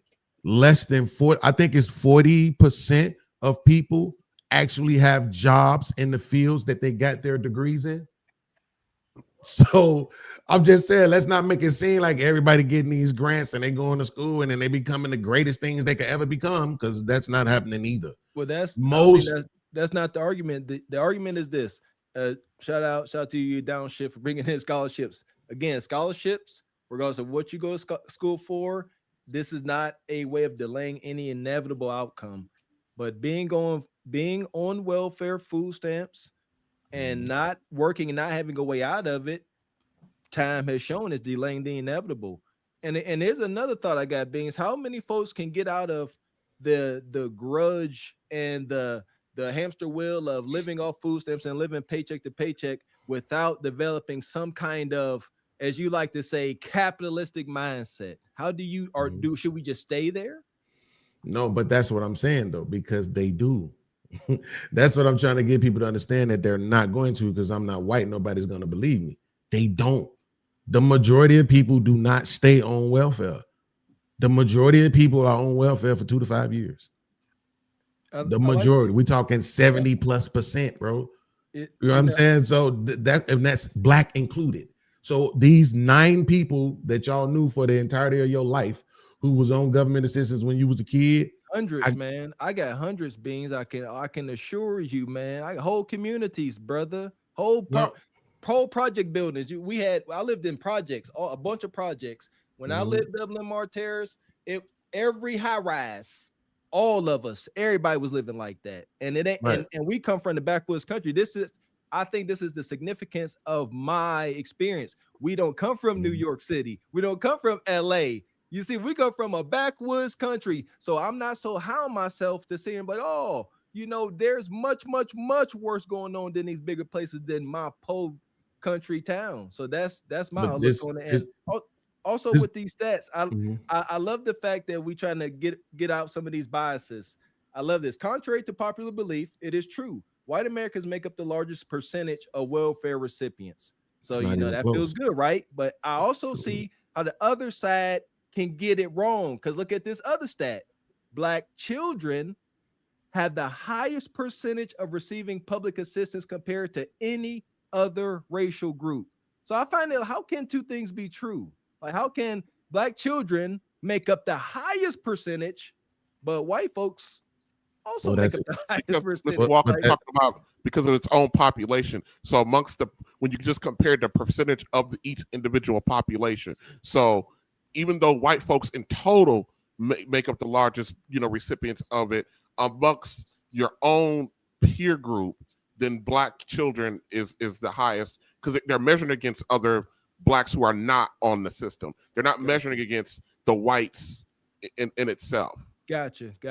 Well, the reason is simple. That's actually a simple answer, is because, as we all know, there's more single black mothers percentage-wise than the other demographics. So they'll use it more, and their children will use it more percentage-wise, not whole number, percentage-wise. That's what people think. So you might say black women, black kids get it on an 80% clip. Yeah, but it's only 10 million black kids. Then white kids get it on a 30% clip, but it's 40 million of them niggas. See, see what I'm saying? Can we put only in front of 10 million? Black, can we put only in front of 10 million? No. That was an example. That's not I'm not giving you an actual stat. I'm showing you when people, this is why most Republicans and conservative douchebags love to use percentages because percentages can absolutely make things look worse, than what they really are, right? But then when you look at the whole number, you start saying like, oh my God, it's way different than what I thought it was. Same thing with averages a lot of times, right? So the average is, I gave this example on my show the other day. You can have 5 people with 5 different income. You can have 4 people who have an income of 20,000, and you have 1 person who has an income of 100,000, right? So that would be 180,000. You divide that by 5, and now you got an average of 50,000, right? And some change. So, but everybody, 4 of them niggas is only making 20. You see what I'm saying? So that's why I don't like even using averages a lot of times. I use them when I have to. I like to use the median, right? Because the median is one way this way, one way that way. So when you say the median income for black men last quarter was 52K, then I know half the men made less than that and half the men made more than that. Well, let me ask you this. Right? I hear what we're saying, but we talked about this last night when we was doing our show. Why? Because we get to this point where we're talking about black folks on welfare. I think our position is simply wanting better for our people. You know, that's just the bottom line. And I think people come with a deflection by saying, well, why it's only 10 million of us, it's 40 million of them. We don't care about them. We want better for our people. And that's what it's rooted in. And then people will start deflecting where, oh, it's white people versus black people. It got nothing to do with that. And Gavin, wait, I'm sorry. Let me ask you. I'm gonna throw it to you, TJ. Do you agree with him, TJ? Yeah, to a degree, because here's why, Beans. It's because, no. I'll let you. You explain why. I just want to throw the question to you. That's because I didn't want to throw it to you if you didn't agree. I'll just let you go. The question is, why is it that we don't think that welfare is better for our people? I'm still trying to understand that. But go ahead. Our life experiences that we're telling you about. Yeah, but you're still talking about a small number of people that y'all won't accept that. But that's right. That's the whole thing. Beans. I'll let you go, TJ. It's not an all or nothing. That's the thing. You're getting with the all police. I don't care if it's only 10% of that number. We want better for them. So I think that's not possible. Well, that's our point, though. we see this stuff in our immediate families. They're influencing the culture. They're influencing everything. So when you say small percentage, 2%, you know, I think you're being facetious. It's much more than that. And it's the stats is 20 to 25% of black and we Americans. say this as well, George. If we were sitting on this panel with 10 people and we all lived in the same neighborhood, it would then our argument would fall flat. But we sit up here with many people from all over the country. We got the same stories, and people can all cross-examine and identify with this stuff. It's not like we all live in some building in Chicago. It's not that, Gavin. It's that everybody's pretending like they know 1,000 people when they don't. Before we get too far down the road, Beans, what makes it egregious is the fact that because it is so few of us, the impact of that is more detrimental. It's detrimental to not only our outcomes, but our national and global image. So while yes, it's a smaller group, but the fact of the matter is that because we are such a smaller group, those things that affect us negatively it's multiplied. So that's why it's egregious, even though we're such a small part of the equation. You know, how is it affecting us negatively though? How is it, like Mr. Bean said, like if I was a billionaire and I knew a loophole in the tax code that would save me $20 million a year, and I take advantage of that, why wouldn't I do that? Like what's wrong with us taking advantage of things that are a bad analogy. That one actually isn't though. That one actually is a great analogy. The example is the system, gentlemen. It's the system. The right. system has that's a great analogy. And if I take advantage of those things, what's the harm in me taking advantage of something that the system? We go from talking about people in poverty to billionaires. You can't even. I'm talking. Listen, I'm talking about the example of using something that the system provides. That's not a problem. We don't have a problem with billionaires. We talking about using the system to your advantage. We don't have a problem. I'll let you go, Mr. Walker. But what I just said is wanting better for our people. A billionaire is not down bad. We're not concerned with that. You see what I'm saying? Yeah. I'm just saying. He's not down bad, and yet he still takes the welfare advantage. Exactly. Taking advantage of you see what I'm saying, y'all? That's not wealth. Y'all want to be victims. I don't know why. I Call don't it know. welfare. Hold on. No, Please, can we? Good. Let it be welfare. Let it be welfare, George. Don't do it. Just let it be welfare. Because I know. No, don't tell them to let it be. Make them stand on it. Because Okay, then so when we go show you that corporate welfare is a real thing, is he That's going to acknowledge fine. it, or do I That's have to fine. do a Yes, show about him yes. tomorrow? I acknowledge Okay, it. so- It's welfare. It's cool, Elon but Elon Musk got billions of dollars from the government before Trump cut him off. I know what tax incentives are. Right. We're talking about welfare. Well, The okay, terms speaking mean of something. welfare, the government is shut down. If Trump signs a bill tomorrow that says he's going to send $1,000 to every family because the government will shut down, would y'all accept it? Yes, Checkmate. I keep saying it. There's no problem with Yeah, accepting. y'all missing the point. Goodness gracious. Okay, Listen, Mr. Walker, my bad. Beans, I know Beans argument. I watch Beans. Yeah, go make sure y'all subscribe to Beans. I watch, but I know what Beans gonna say. Listen, it's not about accepting welfare government. That's not the problem. Again, my perspective comes from a place of love and caring for my folks. I'm not gonna sit here and make it seem like being on welfare and not have anything else going for you is okay. That's it. And I don't believe, Beans, that what my example is such a small percentage that it's not worth talking about. I think it's a big percent that we need to address. But the problem is, I'll let you go, Beans. But the problem is the propaganda that y'all always come up here and say it's propaganda. It's the system. Well, it's that same group of people that are propagating the damn system on TikTok, making us look bad. Y'all say, "Oh, don't worry about that." What we talking about? Oh, not don't worry about it. What I'm saying is when you have the information, so the brother who was up here earlier, when I show him that 255 million that Trump said he gave to the HBCUs was really only 80, guess what he gonna say tomorrow? Trump gave 255 million to HBCUs.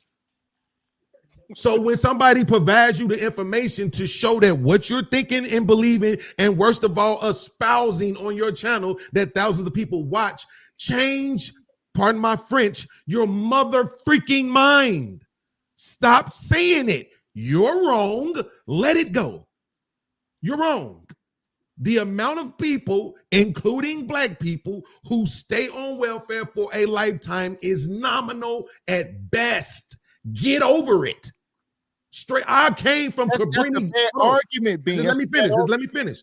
I can't, since you want to use anecdotal, right? Mr. Walker got to use anecdotal. You say it's all your family and all the people you know, Mr. George, all the people he know. Let me be anecdotal. I come from Cabrini Greens, Chicago, the most notorious projects there ever was. My entire family was on welfare. You know how many of them niggas on welfare now? Me. The only one. I'm the only one. Everybody else, jobs, college, niggas work for the CTA, Delta Airlines, niggas own construction companies, property, everything else. I'm the only one. So does that matter? No, I that's come from hundreds of people being on it too, and not none of them are. You can't talk about your family in general. That ain't. Ooh, but he just did. No, you did, and he did. See what I'm saying? I said whole project. We said whole neighborhoods, whole cities. Yeah, and the project is gone now. A lot of people, this is what I'm trying to tell you. People, yes, there are some people. I know people, and I'm not gonna say any names. I gotta protect the innocent. I know people who sell drugs and make millions of dollars and still got Section 8. I know people who work their asses off and I'm almost done. Work themselves out of Section 8. Now ask me which one do I know the most of? Because I only know one nigga that's making millions of dollars and still got Section 8. But I know a whole lot of people that work their way out of it. Because most people got $1 million dreams. They ain't got welfare dreams. I think the problem here is it's this miscommunication. Y'all don't want to accept the fact that we're not what y'all painting us as. No, we don't disagree. The problem is we ain't coming from a victim standpoint. We've been there, done that. I think we all got to get out of that mind state so we can see things clearly. And it's unfortunate some of us can't. Beans, okay, you don't. but Beans, so wait, Beans, you don't work, Beans? Absolutely not. So I don't make no money either, and you know that.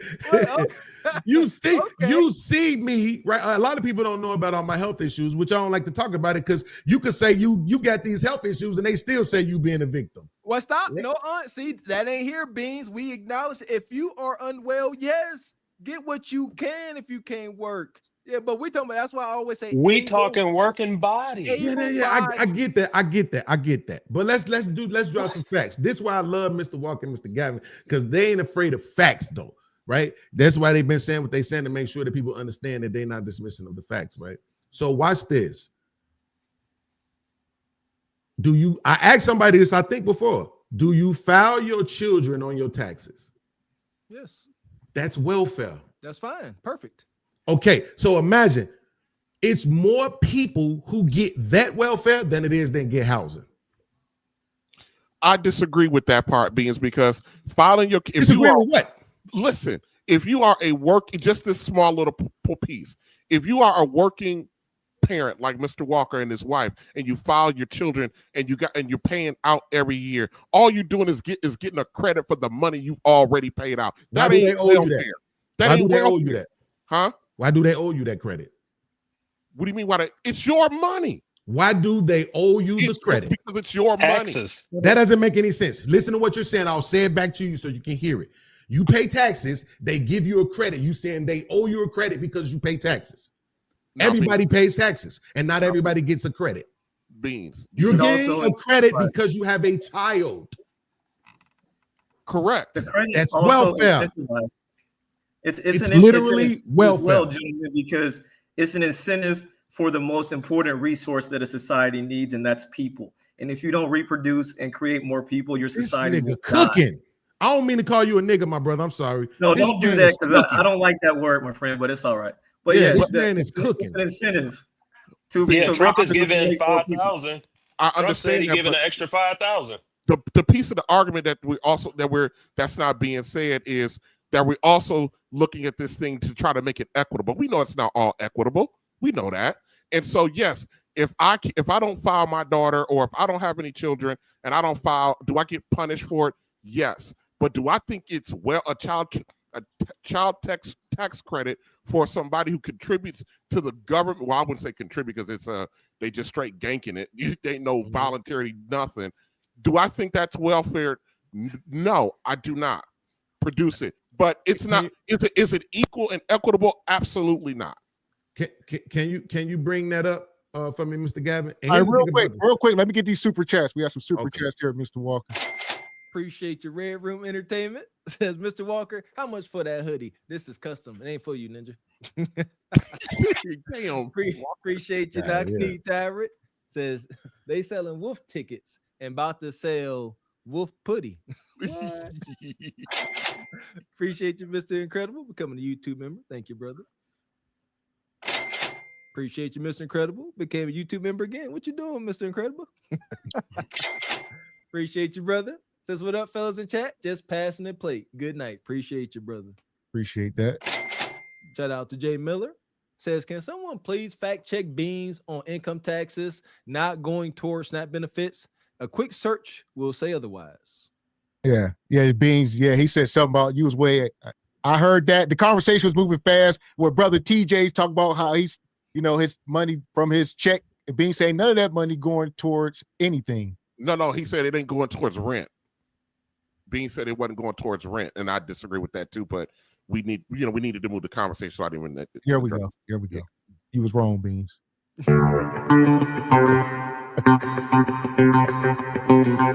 Shout out to Stu Pease, come through with the dub. We appreciate you. Says the majority of payroll taxes go to Medicare and SSI per Google AI. I pay payroll, IFTA, property, and other taxes going to fund these programs. Being, show us these facts. We got 7 decades of results coming from Hartford, Connecticut. Okay. You muted. You muted, Beans. People who get welfare don't pay taxes. Bad. That's a lie. Everybody pays taxes. But I think where I may have misspoke at is I'm talking about federally. So it sounds like y'all talking about state.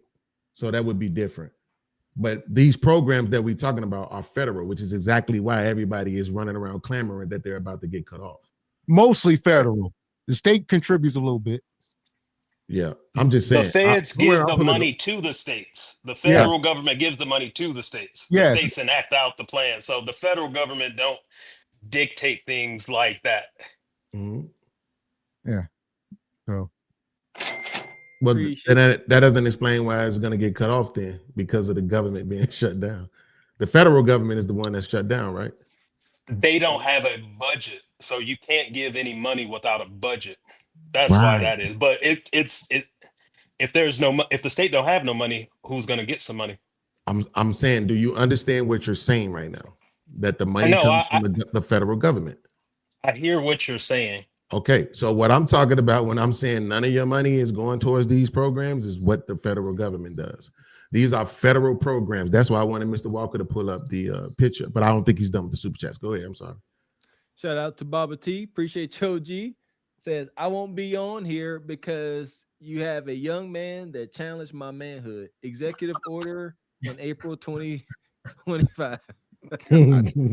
Shout out to Baba T. Appreciate you, Stu Peas.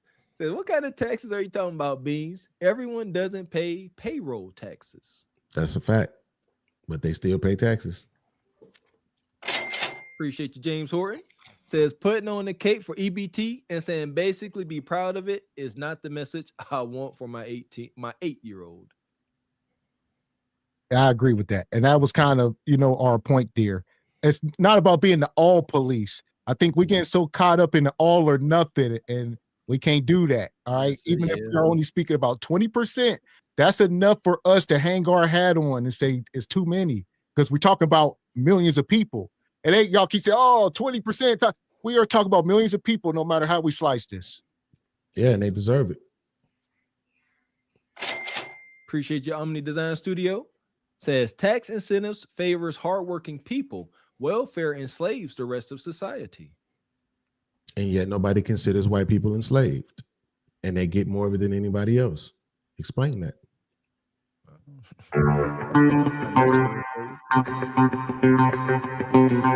Shout out to Raquel Rose coming through with a 20 ball in the cash app. She says, truth over lies ties. Salute, brothers. Appreciate you, sister. And yeah, because people won't say, you be wild with these comments. Why would black folks, they go say white folks enslaved? That takes away a victim card. Can't add them to the enslaved category too. That's got to be just for us. Well, go ahead. I say go ahead. Add them to it. Say that y'all all enslaved. See how that works. Not just black people. Nobody ain't saying it. You just read the stat that said they get more of it than everybody else. Of course, I could have told you that. It's white women who gets more of it than anybody else. But nobody's saying this welfare is destroying white women, and they're not achieving, and white people aren't achieving anything, and they're so enslaved. Nobody's saying that, even though they get more. Well, you can't say that though, because then we compare niggas to them. We don't care about white people, but then you want to compare us to them. We don't care about Asians, but then you want to compare us to them, right? I'm not talking about you. I'm saying in general, you watch these shows just like I do. So come on, be genuine, Mr. Walker. I know. That's what I said. I'm not saying you do. When I say you, I mean in general. I'm saying when I say we, I mean in general, right? I'm saying this is what happens, right? I don't want to say names because I'm trying to bring no heat to y'all channel, but y'all know this. I'm on panels every day where we get compared to Asian people. But then if I say, well, the Asian people, they women marry out at almost a rate of 40%. Do you want that for our women? Then they want to move the conversation. Means we hear you. We don't disagree. A lot of spaces up here, people like to do the tit for tat, them, us. Our bottom line is us doing better by any. That's just it. No excuses, no victim cards, because we come out the mud just like you, Beans. We can't do the excuses. It's only do better for all of us. Even if it's only a small percent, we want it for them. Even if it don't happen, you still gotta want it for them. Cool. I'm not mad at that. But the name of this channel is Truth Over Lies, right? So I'm expecting the truth. So can you pull up the truth? Because I told you anything I say, I'm coming with receipts, right? So here's part of one of them, right? So this is a breakdown of all of the welfare programs. Refundable tax credits is at the top. Earned income tax credit. Bro, before you go, so we all know, what exactly is this proving here? What are we looking at? What are you about to approve? Well, this is showing that the tax credit, the child tax credit, and the earned income tax credit are absolutely welfares. That's fine. Those are the programs on the left, the description in the middle, and how much is spent on them on the right. So you see it goes from 2022 to 2023 to 2024. And as you can see, there was a major drop off in 2024 because of the fact that those pandemic credits expired, right? So that's why you see the major drop off. But if you see the refundable tax credits is 85 billion for 2024. But look at housing assistance, 69 billion. So isn't it amazing that the people who get the most welfare running around telling everybody who get housing assistance that there's something wrong with them? Beans, here we go. You Ain't said that it amazing? is all welfare, but can we not draw a line and divide and say that it's not exactly the same, Beans? Why does it? What is it? Welfare? Yes or no? It's yes, it's considered it's welfare, but it's the outcomes, it's the probable and potential outcomes for the welfare being received. It doesn't make a listen. But what I'm saying, what I'm saying is this: is welfare. We all accept it. But what I'm saying is this: well, we didn't because TJ was arguing that he didn't think it was. But what I'm saying, Mr. Walker, is this: the people don't accept it as welfare. If I get a grant to go to school and you get a scholarship to go to school, I'm not going to be sitting around talking about this nigga got a scholarship.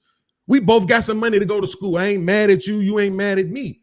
But you getting welfare and you judging people that's getting just another form of welfare when you getting your own version. Hey, how about be quiet, right? But I'm almost done.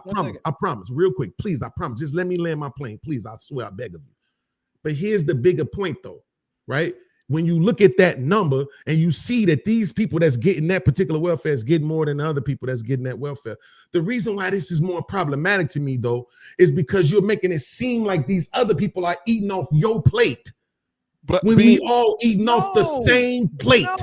Beans, you are having a subjective argument. I'm showing you data and y'all ain't accepting it because you want to maintain your bias. We're looking at the data, we're accepting the data, but we're looking at the data, but the way you're breaking it down, it's a subjective argument. Like, how is it subjective? Okay, that's numbers. So, one is 85, the other one is 69. Okay. What's subjective? Okay, Beans, look at it this way. So is the WNBA, does the WNBA play basketball? Yes. Does the NBA play basketball? Yes. Which one's better? The NBA. But they're both playing basketball.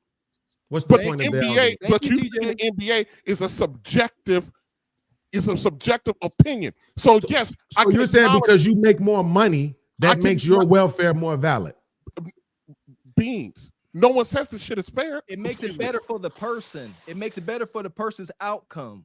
Beans, we can say that the tax credits that these billion-dollar companies get is welfare, but it's a philosophical debate. But we know what we mean by welfare. No, but I don't know what you mean.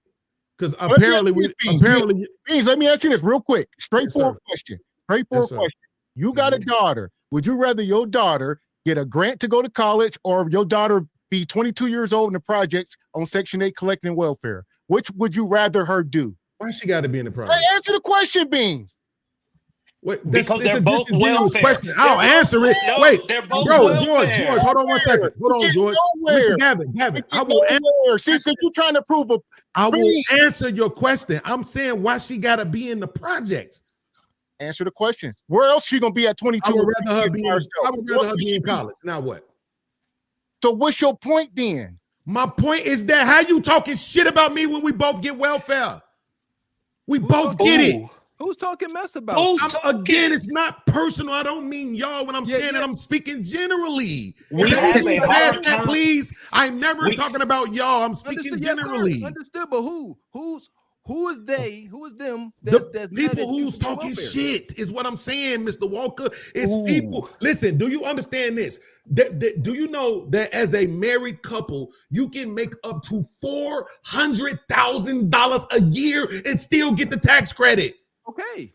So at $400K, when you don't need it, you will still take the welfare and then sit your funky ass on the internet and talk shit about somebody getting it who really need it. Who says Does that mean? Wait, y'all want me to respond to what y'all say? Respond to what I'm saying out my mouth. I'm begging y'all, please. Just respond to what I'm saying. Yes or no? Does that make any sense? Go ahead, Mr. Walker. For somebody that's getting $400,000 a year. Well, but you said some Beans. You keep saying you keep saying need it. Who determines who need? Because you make terrible decisions. You need it. You see what you're doing now? When you ask me a question, you wanted me to just answer it the way that you asked it. Life comes down to decisions. That's fine. But when you asked me a question, you wanted me to answer it the way you asked it, with the motherfucker being in the projects, right? What's your Okay, question? here's my question. Does it make sense for somebody that makes $400,000 a year to accept welfare and then sit they funky ass on the internet and talk shit about somebody who get it that really need it? Yes, and let me tell you why, Beans. Why Yes. does it make sense? Because that $400,000 household income earning, they're paying it out. They're just getting their part of their money back. That's their money that they're getting back. So it's still welfare. It's how the hell is it welfare and it's my damn money that they because oh my fucking God, this is what I'm saying. They tell you it's welfare on their website and you say it ain't. But what kind of crazy shit is that? Beans, he's talking about how much taxes. I don't think it don't matter. The 400,000 that don't matter. They're that paying don't matter. 30. Y'all wait, George, y'all not answering. I answered his question the way he asked it. I said, does it make sense for them to talk shit about a motherfucker that need it? They don't need it. So why they taking it? The reason why they're talking is because of how, right? No, Mr. Gavin, I agree with you. I don't like that, Beans. I don't like No. Wait. I'm agreeing with you that I'm saying that because y'all keep talking about the people who you think don't. And I'm gonna keep talking about the people who do. I don't say so. Y'all can talk about the people who don't need it all you want to. True, I'm gonna keep talking about the ones who do. Mr. Beans, that is not true. We're not talking about people don't need it. See, we never said need. Nobody ever said need. This is our overall message, Beans. All right, now we understand because, like you said, you were on welfare, so you feel very strong about this. That's fine. That ain't why though. I only been on it for 2 years. It's irrelevant. That's all. I've been arguing this shit for 10 years. That I'm aware. I've been watching you, Beans. Yeah. So before I even got it, I had the same arguments. But Mr. Walker, this is what I'm saying, bro. It's irrelevant. What I'm saying is this. If you look at what the media, this is what the brother, brother Schiff was trying to get y'all to understand. I can't. We got to run the show, Beans. So I want to get your point. I want to get it all together because you keep saying the same things. What do you want people to stop talking about welfare? No, I don't want people. I want people to talk about it honestly. You saying we couldn't do that? I just showed you that it is welfare. Niggas saying it ain't. Okay, so honestly about welfare, what do you got? How should we talk about it honestly? Give us. I just told you that. Here's how you talk about it honestly. When you file your kids on your taxes, that's welfare. Perfect. Now that you know that you get welfare, stop talking about shit. People who get a different version of welfare than you, right? No. Wait. So hold on. You told me. You asked me that. You told me to explain to you, right? Now here's the last piece of evidence I'm gonna pull up. I'm gonna say the rest of it for the show tomorrow. Here's how I'm gonna show you that none of your money goes towards welfare. Can you pull up this right here for me, Mr. Gavin? And last thing I'll say before we do, Beans, that comes back down to personal feelings. Because you cannot shame some billionaire for getting a $400,000 grant or me from putting my kids on tax. But for some reason, people on food stamps and Section 8 feel the shame on them because they know it's wrong. You can't start talking about people get money. They're going to laugh at you. But the people always want to defend this point because it's a horrible point to be defending. But Mr. Gavin, here's the problem. I've already conceded to you there are people who abuse it. I'm saying that's a nominal number. And we talk about the smallest percent of people and not the larger percent of people. That's what I've been saying all so long. But just pull this up for me right here. That's our disagreement. Before I go, you think it's a nominal number? I don't think it's a nominal number. And yeah, I don't at all. And also, before we go, Ty Pro, come up on the panel. We got space, man. You got stuff to say? Come up on the panel, dude. Use your words. After we show Beans' thing, Beans, I got a question for you after that. Okay, so if they allow it, and then I got to bounce after that because I got company coming. So you see it down there, Mr. Gavin? I want to make sure. Yeah, I should. Right? Yeah, I think. Yeah, that's it. Okay, so this was the Grace Commission report, right, from 1984, right, when we had less debt. So everybody has to keep this in mind. This is at a point in time when we had less debt, and now we have much more, and it ain't even close. Right. So the report's recommendation that intruded into policy were ignored by Congress, but many other efficiency recommendations were considered and some were implemented.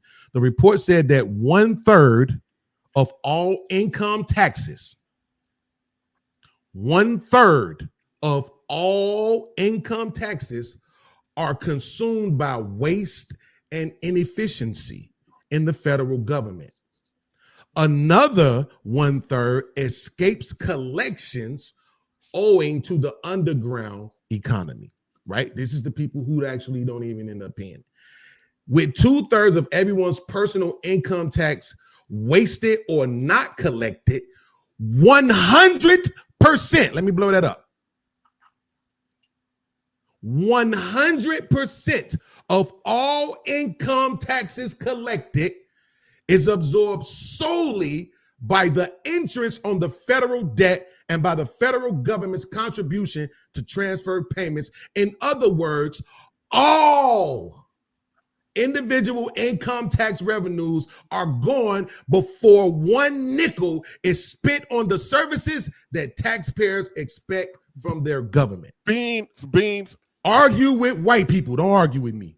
No, but Beans, that statement is a bunch of horse crap. Yeah. And let me tell you why. Just because that's what I mean. I told y'all they're never going to let him go. accept Beans, let him go. Let him go. Oh, he got it. I'm sorry. TJ, my man. Go ahead. Right. Let me finish. See, now you done derailed my question I have for you with this crazy crap. Just because that money is absorbed to the debt and we got to go borrow money, we're still paying for it. We're still paying for it. Just because our physical money is being absorbed by wasting debt, that does not negate the fact that we got to go out. We still got to go out and borrow the money. We're still paying it. So you call the, I want to go a tick backwards. You called the $400,000 person accepting the tax credit welfare. So let me get this straight from my personal understanding. And BG, my man, and you're smarter than me, but I need to understand. So if Beans is allowed to come take my I got $100, and if you allowed to come take it by threat of force, imprisonment in jail, you can allowed to come take $60 of it, and then you turn around and give me 20 of it back. So the $20 of my money that you didn't of the 60 that you didn't took from me, that's welfare. My own money that I'm getting back is welfare. My own money that I earned is welfare. Absolutely. That's some bullshit. Absolutely. So here's the thing. Beans are smarter than that. But here's the thing. Y'all keep saying this. I bet you $100 right now you can't make an argument for why you deserve it. While I deserve the money that I didn't earn? Yes, that you had to pay in taxes. You had to pay it, right? So why do you deserve to get it back? If it was up to me, I wouldn't pay none of it. Wait, that's not the point. You see what I'm saying? That's one deflection. Yeah. You had to pay it. It was gone. Why do you deserve to get it back? Because I earned it. But you had to pay it. It was gone. Why do you deserve to get it back? No, Mr. Gavin, please acknowledge that that's not an answer. I'm about to break it down. Are we talking about income tax? Yes. Yes. Or are you talking about him receiving a return on his income tax when he files? Yes. That is simply he overpaid his taxes. No, that's not what that is. That's not what we're talking about. No. So we're talking about two different things. Yeah, we're talking about two different things then. What are we talking about? A child tax credit? What are you talking about? Yes, and the inheritance tax credit. Yes. They took $60 out of my 100 and then turned around and said, you know what? I'm gonna give you $20 of your money back. Being saying that's wait, but that's here's what welfare. you won't answer, TJ. Why are they giving it back to you? Why are they giving it back to you? Forget how you feel about it. Why are they giving it back to you? Because you contributed in some way. Example, I'm 1099. I drive. Because I'm contributing in some form or way commercially, the government said, I'm going to give you back 65 cents on every mile you drive, or you can reduce your tax burden by writing off things that you did for business.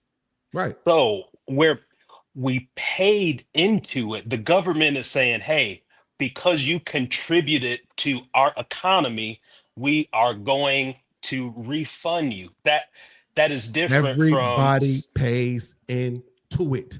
Every time you go spend $1, you're paying into it. Everybody pays into it. We're not even we're not talking about the commercial side of it. We're talking about the government ganking and then giving us a piece of our money back. TJ, I'm not arguing with you or disagreeing with you. Okay. What I'm saying is here's what I'm saying. Okay. You come to me, you get $100 from me. I'm saying I'll take $100 from you. Yes. And then I come back and give you 20. Regardless of how you feel about why I did it, there's a reason why I did it. And they're telling you we doing it because it's welfare. So who are you to tell them that it's not? When that's what they're saying. Well, here's my thing, Beans. All Nobody things, ever answers my here's- question. No, I can't because Just call it welfare. I keep think the telling y'all, question just is call it. flawed. He ain't gonna stop till you call it welfare. No, Because They don't have to. Here's They my don't have thing. to. I want to say this, Beans. All things ain't fair and life ain't equal. So that's what I said. I get you want this world where it's all equal, and I get it. Equitable. Whether somebody on welfare or whether you collecting a grant, we all in the same boat. That's not life, and it's unfortunate. I mean, hey man, listen, people are allowed to think what they want to think. I'm also allowed to call them stupid when they refuse to change their mind when presented with new evidence. If they say, here's what I'm saying, if they change the name of housing right now from welfare to something else, y'all would still call it welfare because that's what they've been calling it all this time. But when somebody is telling you this is what they're saying it is, and you like, nah, I still ain't that because I don't want to feel that way about it. Government, I ain't get what can I do? Welfare, not us, because the government is somebody that's on welfare. To me, is somebody who's getting something who haven't earned it. The And government that's insane. The government, it hasn't earned our money. They're just taking it from us. Everybody look up everything else. Everybody Google what percentage of people who get welfare have an income.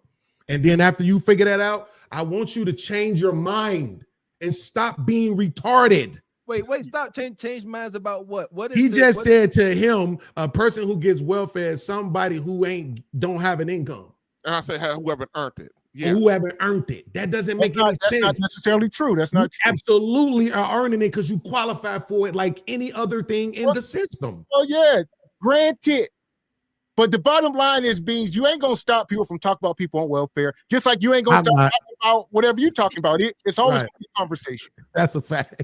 And Beans, I get it. You want everything to be fair and say you can't talk about this because you're getting it too. And Not fair. That's what you said. No, not fair. Smart.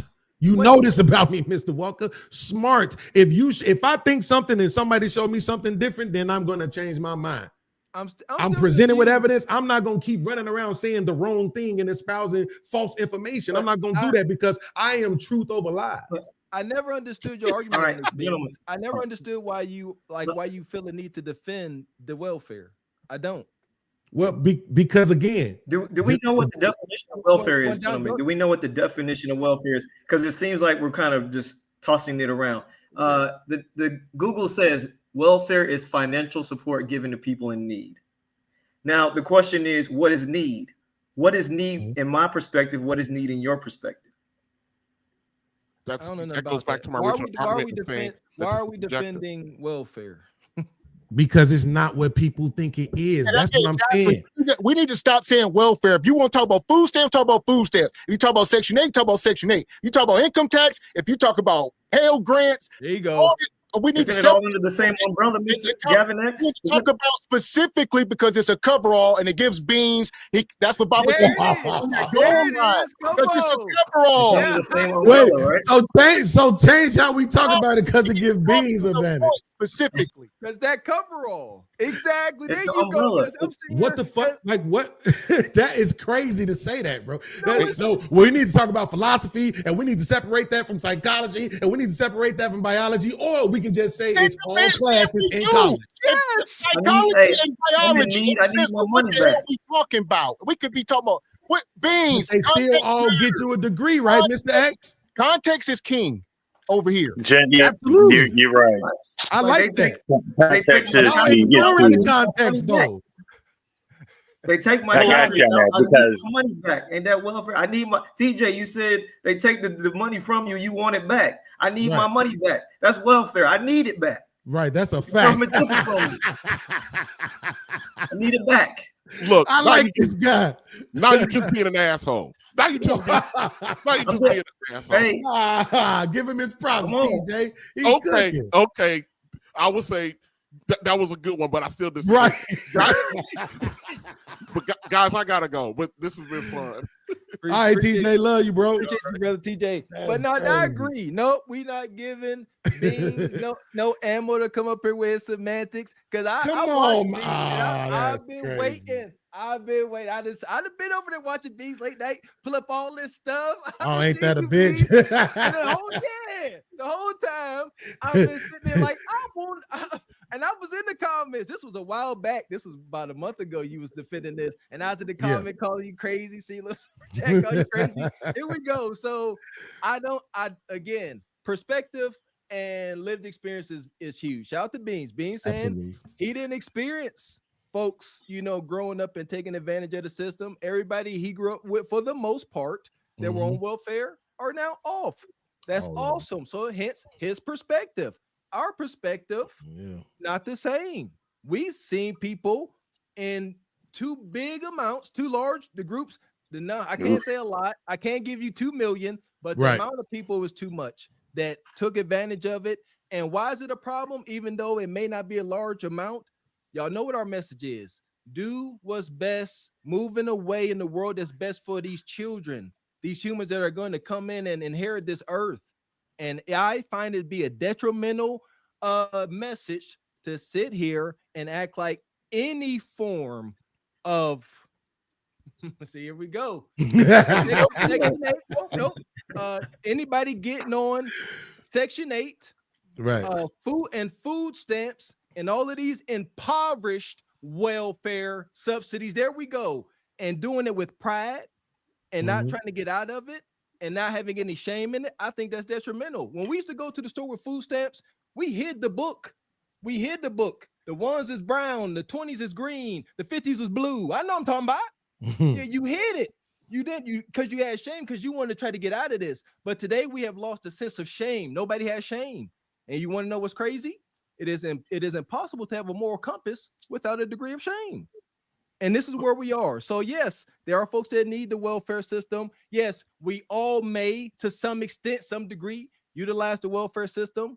But if you are impoverished and having a hard time, do not make it seem like it is a good thing to do. It's not. But Mr. Walker, you know that in New York, the biggest not proponents, but the people who utilize the Section 8 program more than anybody else is the Hasidic Jew. So we think they're the richest people in the world, and nobody don't got more Section 8 than them in New York. But here we go, Beans. This goes back to my deflection argument. Let's say for 1 second we go take welfare away from the little hats, from white folks. We're gonna take it from everybody. What the hell is that gonna benefit us? How's this moving us forward? We want to deflect. Let's just clean it up. We know it's an issue. Why not address it, even if it's 10% or 2%, as you say? And here you go, Beans. No, here you go. And Beans, I bet you shot that specific small hats. I guarantee you they ain't impoverished. They here we go. If you can mold Section 8 and food stamps and end up getting financially stable, go ahead, baby. But you're not living and wallowing it. Yeah, but Mr. Walker, that's literally abusing it. No, we said, but does our outcome Beans getting better? The abuse. I'm talking. Let's be specific. The abuse that we are all speaking of, Beans, abusing it to your detriment. Okay, cool. We don't care about the government losing money. We don't care. No, people that they are abusing themselves by not getting off of it, brother. You saying that again. This why Mr. Walker, Mr. Gavin, he don't know this, but once I get off the stream, I'm gonna cry in the car because he keeps saying deflection, and it's not a deflection. It's trying to get people to realize if you look at this other demographic of people who you have such a high esteem for, and they also are taking advantage of what the government is offering, why do you think it's not right for your people to do the same thing? Well, let me ask you. But the thing is, wait, hold on. He said two things. When the YT people use it, they're taking advantage. But when we use it, it's abuse. So like you in your own statements are differentiating how we use it while making your argument. I keep saying y'all focusing on that percentage, George. Don't worry, I'm gonna react to it tomorrow. And I'm gonna make sure so I can show everybody that George just lied on me. Bro, I keep saying that the percentage of people who y'all are talking about who abuse the system is nominal. It's not even 10%. It's not. You got to think 20. about it. It's 20. It's 20. It's not. You can't even. Here's the thing. I just looked it up. 20% of who? Blacks. The 20% of all African Americans who are on the system, 20% of those stay on it longer than 5 years, 10 years plus. Right. Like, so, but that's you're still saying that equals to abuse, and you don't know that. You don't know what these people are you situations said it are. was abuse. I'm You not. said it was That's abuse. the point. I'm not saying that. I'm trying my best not to even talk about those people because I know they're nominal. I've done the research to know that this is a very nominal thing. 1 in 5 is not nominal. Back in the 40s, 50s, and 60s, we had the You're a liar. lowest rate of divorce. Today we got Right. the highest rate. So Right. nominal is a You matter keep of saying time. 1 in 5, and you're saying that 1 in 5 is on it for longer than 5 years, and then you automatically equate that to abusing it. That's your bias. You said abuse. Abuse I came out of didn't, your though. mouth. That's the point. I never said that anybody on welfare longer than 5 years was abused because I'm the one who said stay on it for a lifetime. I don't care. My point was when you differentiated, you said when the people who don't look like us use it, they take advantage. But the people who look like us, you refer to them as abusing the system. No, I didn't. When you asked the question, He avoided as abuse, and he referred to it as abuse. So I'm responding to the people who they're talking to, while in my mind maintaining that I know it's a nominal number. What I'm saying is that the majority of people, and I think it's more than it's closer probably to like 85% of people who get some sort of, not just food stamps or housing, but get some sort of government assistance, actually need it. They need it, bro. You can't look at the income, and then if half of the brothers make 52 and half of the sisters make 50, they need it. Well, here's the deal, Bean. What are we talking about? So here we are. They are not cutting it off. They are telling people you get 2 years on the program. You have an issue with that? Yeah, actually. Yeah, because why? What's the issue? Well, because America isn't set up for everybody to be successful. The way that capitalism works is that you need a poor class. So if you want these people to uphold the social contract and not be violent and belligerent and committers of crime, then you need to allow for these pillars to be in place to maintain people's sanity, or do we need to get back to families and marriage and two-parent households? I told y'all this last night. The majority of the stuff people are talking about on the internet is rooted in single motherhood. All these conversations, it's a gigantic tree, and the roots of it are all single motherhood. All this stuff. If we got the family back together, most of these conversations wouldn't exist. But here we are. That's true. That's true. I mean, yeah, because then the impact of women in the marketplace wouldn't be affecting us the way that it is. So that's a true statement. Because there's 2 million more black women, whereas 1.7 million more black women than black men. 700,000 of those are adults. The other million are under 18, but they own their way. And again, there was only a $2,000 difference between our income and theirs. So when women say things like it ain't enough men, they aren't actually lying. Right? Yeah, it's not enough, right? When they say not enough of y'all don't make enough money, they aren't actually lying. Enough of us don't make enough money to what it is that they want. But to Gavin's point, if I brought my 52 in with your 50, we doing much better. So we can't argue with that, Mr. Gavin. That is an excellent. But they don't want to do that. They don't want to. Yeah, which is why we stuck here. Which is why I'm gonna keep arguing with you to stop telling people not to get welfare. When we stuck having to do all this shit on our own, and most jobs is paying $13 an hour. I agree. Wait, Mr. George. The median income in the country is $39,000. That's countrywide. They want to get married. But People that ain't is making no not money, bro. That's not this is the issue with the numbers, even though that is the median is that for household or individuals? That's for individuals. Okay, then for the most part, excluding for major cities, that's more than enough for an individual to come up on. It don't sound like enough if you're living in New York or LA or Miami or something like that. Yeah. But in North Carolina, in Arkansas, in BFE, Pennsylvania, in Cleveland, Ohio, like that's more than enough. And people, because of the environment, because of the consumeristic environment, they are Absolutely. not buckling down. And I can speak for that for myself.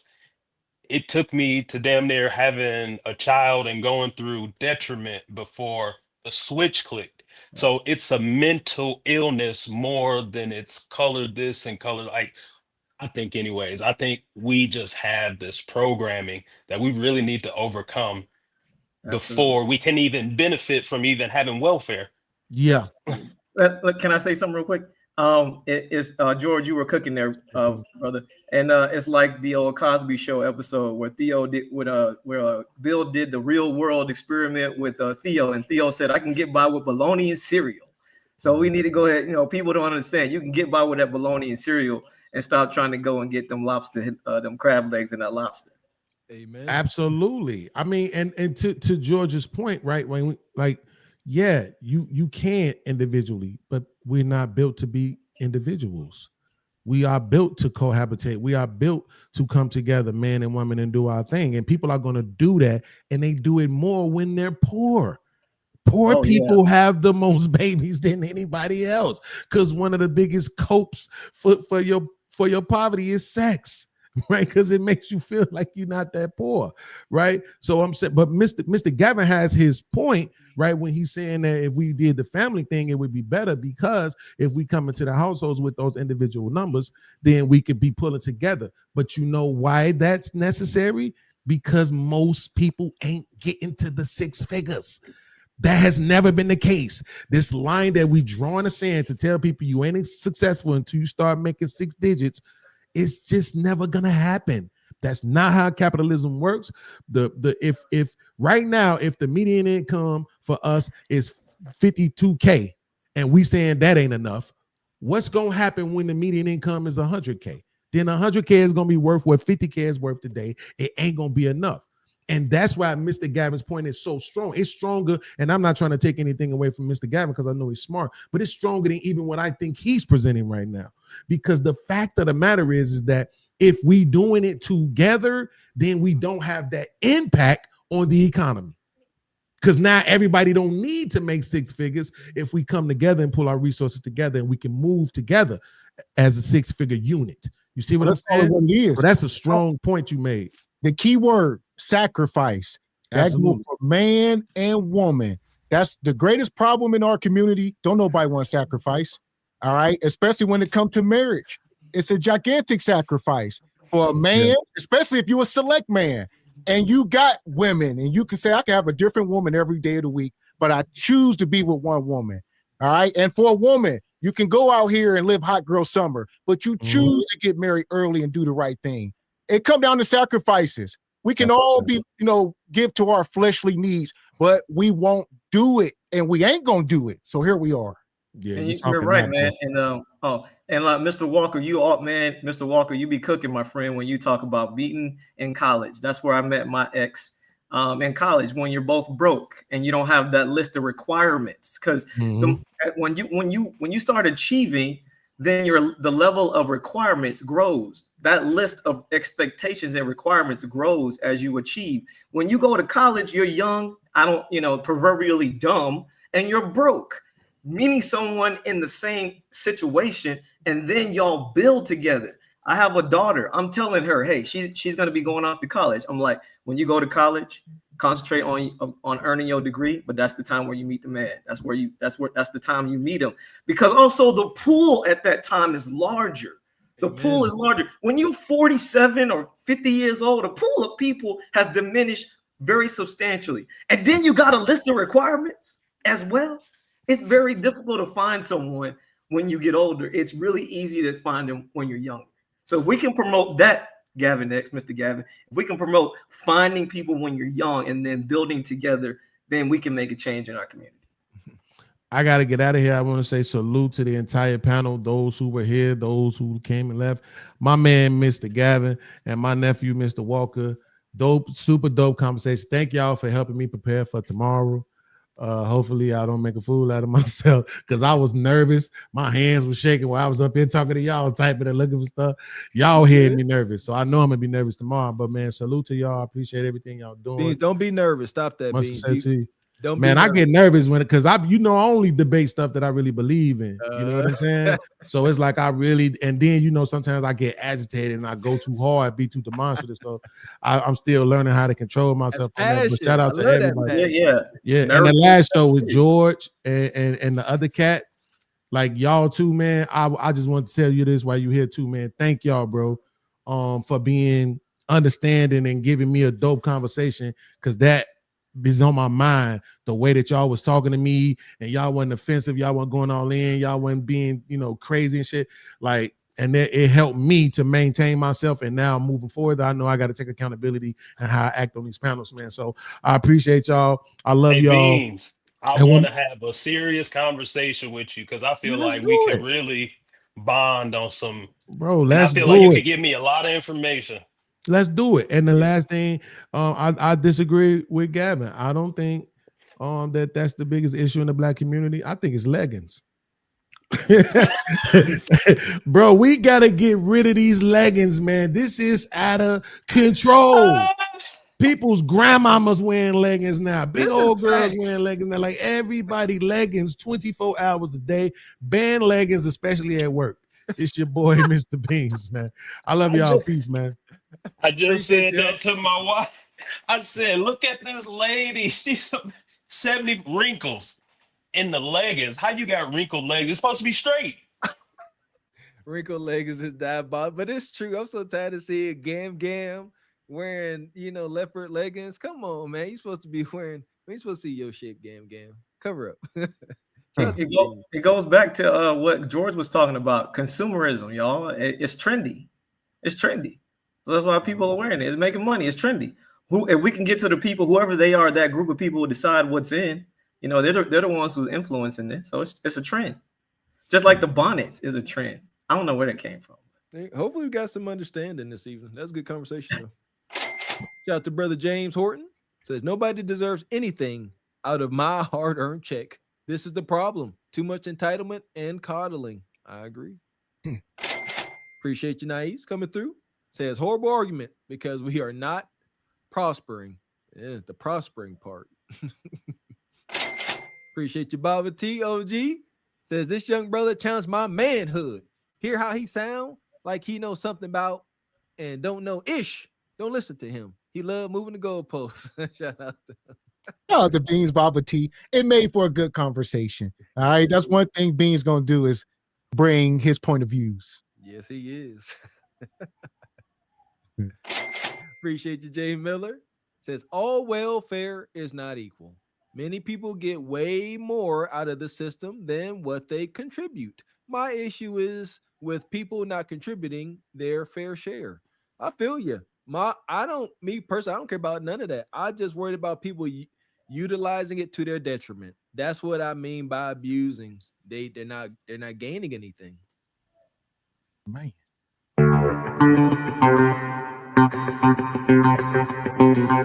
Shout out to Rachel. Rachel, better say it 3 times. She says, why aren't you talking about the millions Elon Musk gets in government contracts for Tesla and SpaceX? And Elon is now asking for $1 trillion salary yesterday. This welfare on the highest level. Shaking my head. There you go, Brother Beans. There, even Elon on welfare. That part. And like you said, that welfare thing is a coverall. I've seen Beans have that argument before, and I get it. If you fall into the trap, he has a point to stand on. You need to be real specific on what you're talking about. You talking about welfare or stamps or whatever, Section 8, whatever part of welfare are you talking about? You see, once we got specific, then he's like, okay. But yeah, this the word choice he try to get you. Semantics, man. Appreciate you, Nais. Says this argument being on a treadmill 8 hours, lose 0 weight. Appreciate you, 07. Coming through, gifting 5 Truth Over Lies memberships. Appreciate you. Yeah! Boom, shakalaka! Appreciate that, brother. Shout out to Stu Pease coming through this evening. Says Beans, you are sounding like HQ. Where our friend HQ, man? We losing friends. HQ, Tab Pro, they don't like us. Appreciate your Air Force Reek. Says someone sell me some stamps before they go extinct. Extinct stamps.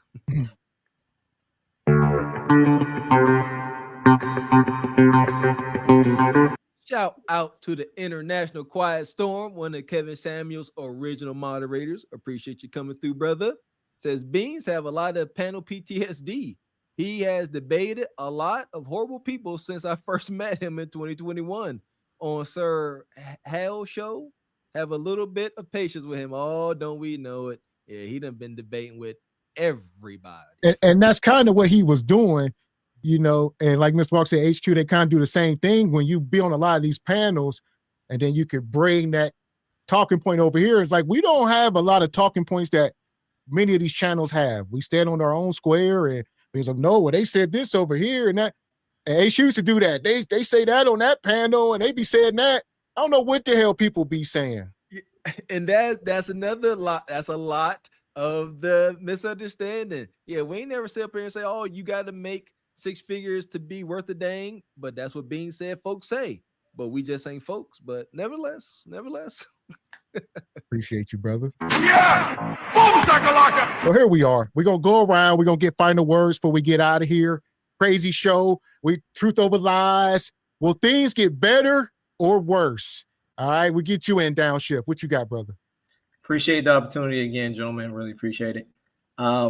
Just looking at things historically, I don't think it's going to get any better. I think that things are just projected to continue to get worse. And one reason is because we can never get on the same page. We can never work together. We did in the past, but looking at how things are now, we're not going to be able to come together and form a united front and be a change agent or change things. And then in addition to that, when it comes to both sides of the line, and I'm talking politically, think about where we are in the order of importance as far as the people who support, whether you support Republicans or Democrats, people of color, our people, where are we on the list of people who hold importance to them? Where are we? We're always at the bottom of the list.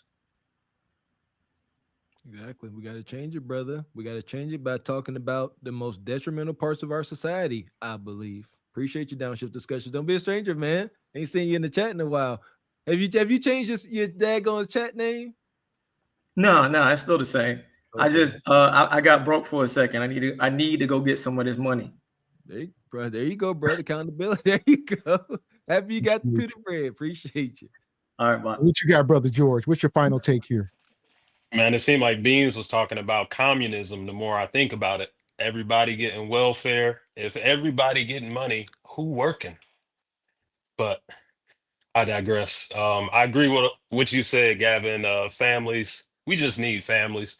My point is focus on your household first before you step out in the streets and try to make a change. If you not right, if your family not right, then nothing else gonna be right. Amen. And like I said, come down to sacrifice. Because what's stopping us from going out here and having other kids and doing all kind of wild stuff or crashing out, go out here and up the pole or anything? All right, your family, you sacrificing for a greater good for generations. Some of us are so selfish. We worried about what we gonna do in this lifetime, and then once we in the casket, it's over. I ain't thinking like that. I'm worried about my great grandkids. The hell with that. There you go. I think that's critical too. Like, I think it's important to love life and enjoy this and be grateful for this journey, but we should not have a lust for life. In the instance where you don't want to sacrifice, you just want everything to be comfortable and cushy. That doesn't build. What is the saying?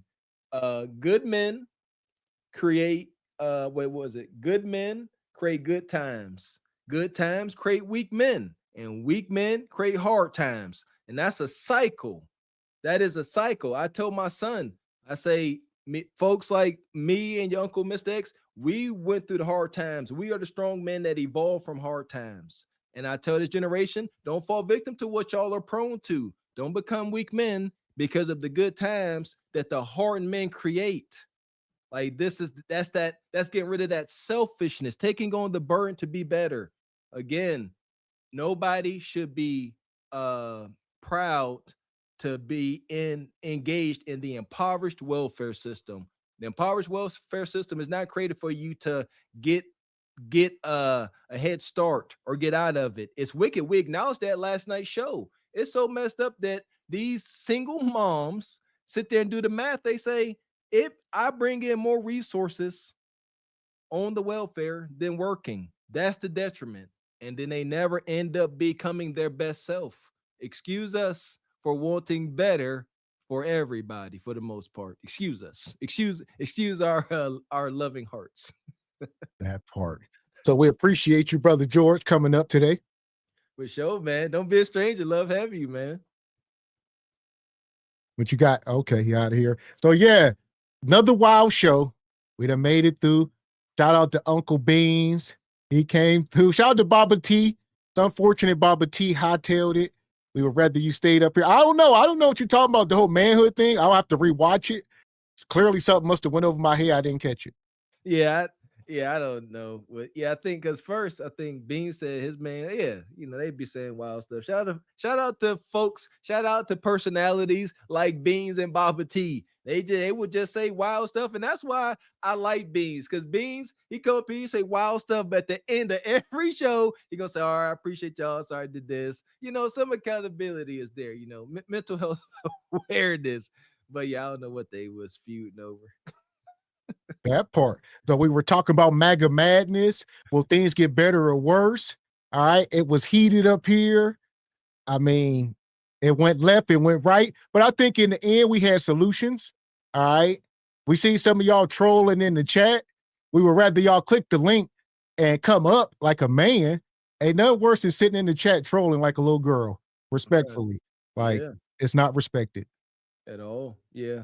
We'll let the girls get away with it, so the ladies. But if you a man, come on now. We advocate for men. Come up here and give us your point of view. Use your big boy words instead of just hurling insults in the chat. We all for difference of opinion. Shout out to Beans. We got him up here. But hurling insults, ain't no need for that. We here to learn. We here to have a good time, joke, and learn something. We are here to move forward to some degree. I think we learned something for sure. One thing unless you're just a chat troll. Some people are chat trolls.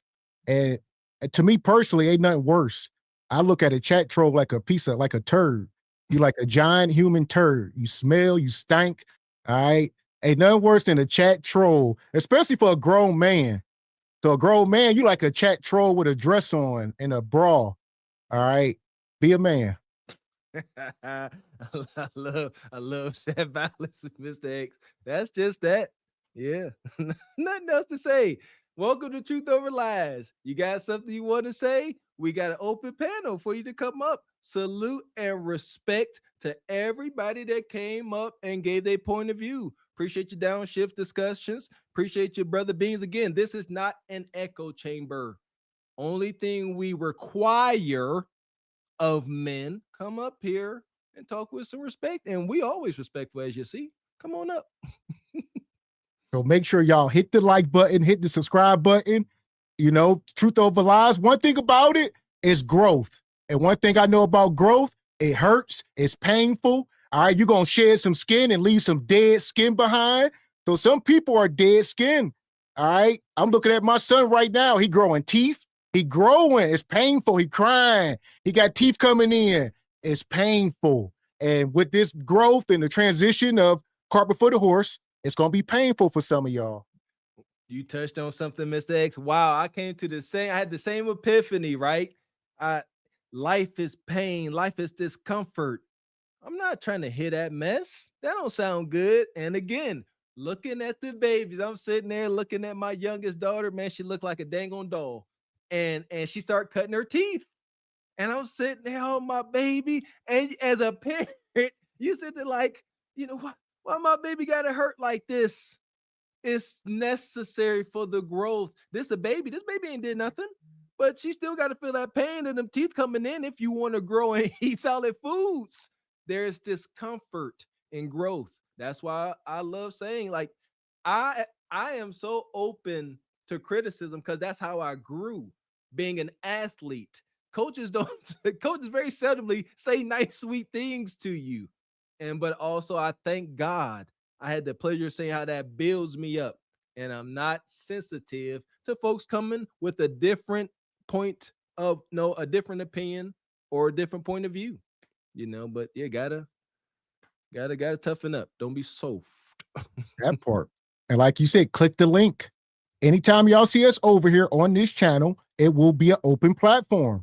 So, like I said, it's one thing, chat trolls do exist. They normally come in, they don't have avatars. Granted, that's a thing. But when you are identifiable, it's not respected. Show yourself, be a man, or you are a woman. Nothing else to say. Be a man. Where are you? That part. So we'll be back up here tomorrow for day 22. Day 22 over at SBC. We'll be back. We moving, man. Shout out to Cart Before the Horse, Single by Choices, Truth Over Lies family. And again, shout out to the Patreon. If y'all want to keep up with all of our shows throughout this 35-day marathon, you got to join the Patreon. Our Patreon shows are exclusive. I think we run them on Fridays. If you want to see it, you got to join the Patreon. That part. So tomorrow, Thursday, Single by Choices. Like Mr. Walker said, Friday, Patreon, you got to sign up. And we should have a crazy show tomorrow. You don't want to miss it. There you go. More dating madness. I love it. A little breaking action got dating madness. Now we got over here a little political, a little religion. I like it. We moving as promised, and we ain't moving nowhere without y'all support. So we do thank y'all. Without SPC, Cart Before the Horse, Truth Over Lies Nation, there is no us. So we appreciate y'all. Also, shout out to Sister Raquel. I know Raquel was going live tonight at 9 p.m. So I'm about to drop your link in the chat. Make sure y'all go over, subscribe, check her out. That's where we at on Wednesday nights and Monday. There you go. Shout out to the Rosebuds and Rose Thorns, and shout out to the brother Jay Tillman. Stay whipping up the good old lo-fi chill music that I'm always listening to. Make sure y'all subscribe to that brother if you're down for some good, relaxing music. All right. Made me good to hunch to, too. That part. Appreciate your real books, gifted in one Truth Over Lies membership. We appreciate you, man. So here we go. We'll be back up here tomorrow night. We appreciate all the sponsors coming through. Sister Raquel, International Quiet Storm, Baba T, Brother Stu, Sister Rachel, Mr. Incredible, Richard Media, Project Leroy. We appreciate all the support. For sure. Thank y'all. Be here tomorrow at 8 o'clock for Single by Choice Madness. We'll see y'all then. So until then, I'm Gavin X. I am Mr. Walker. And we are Cart Before the Horse Productions. A good afternoon.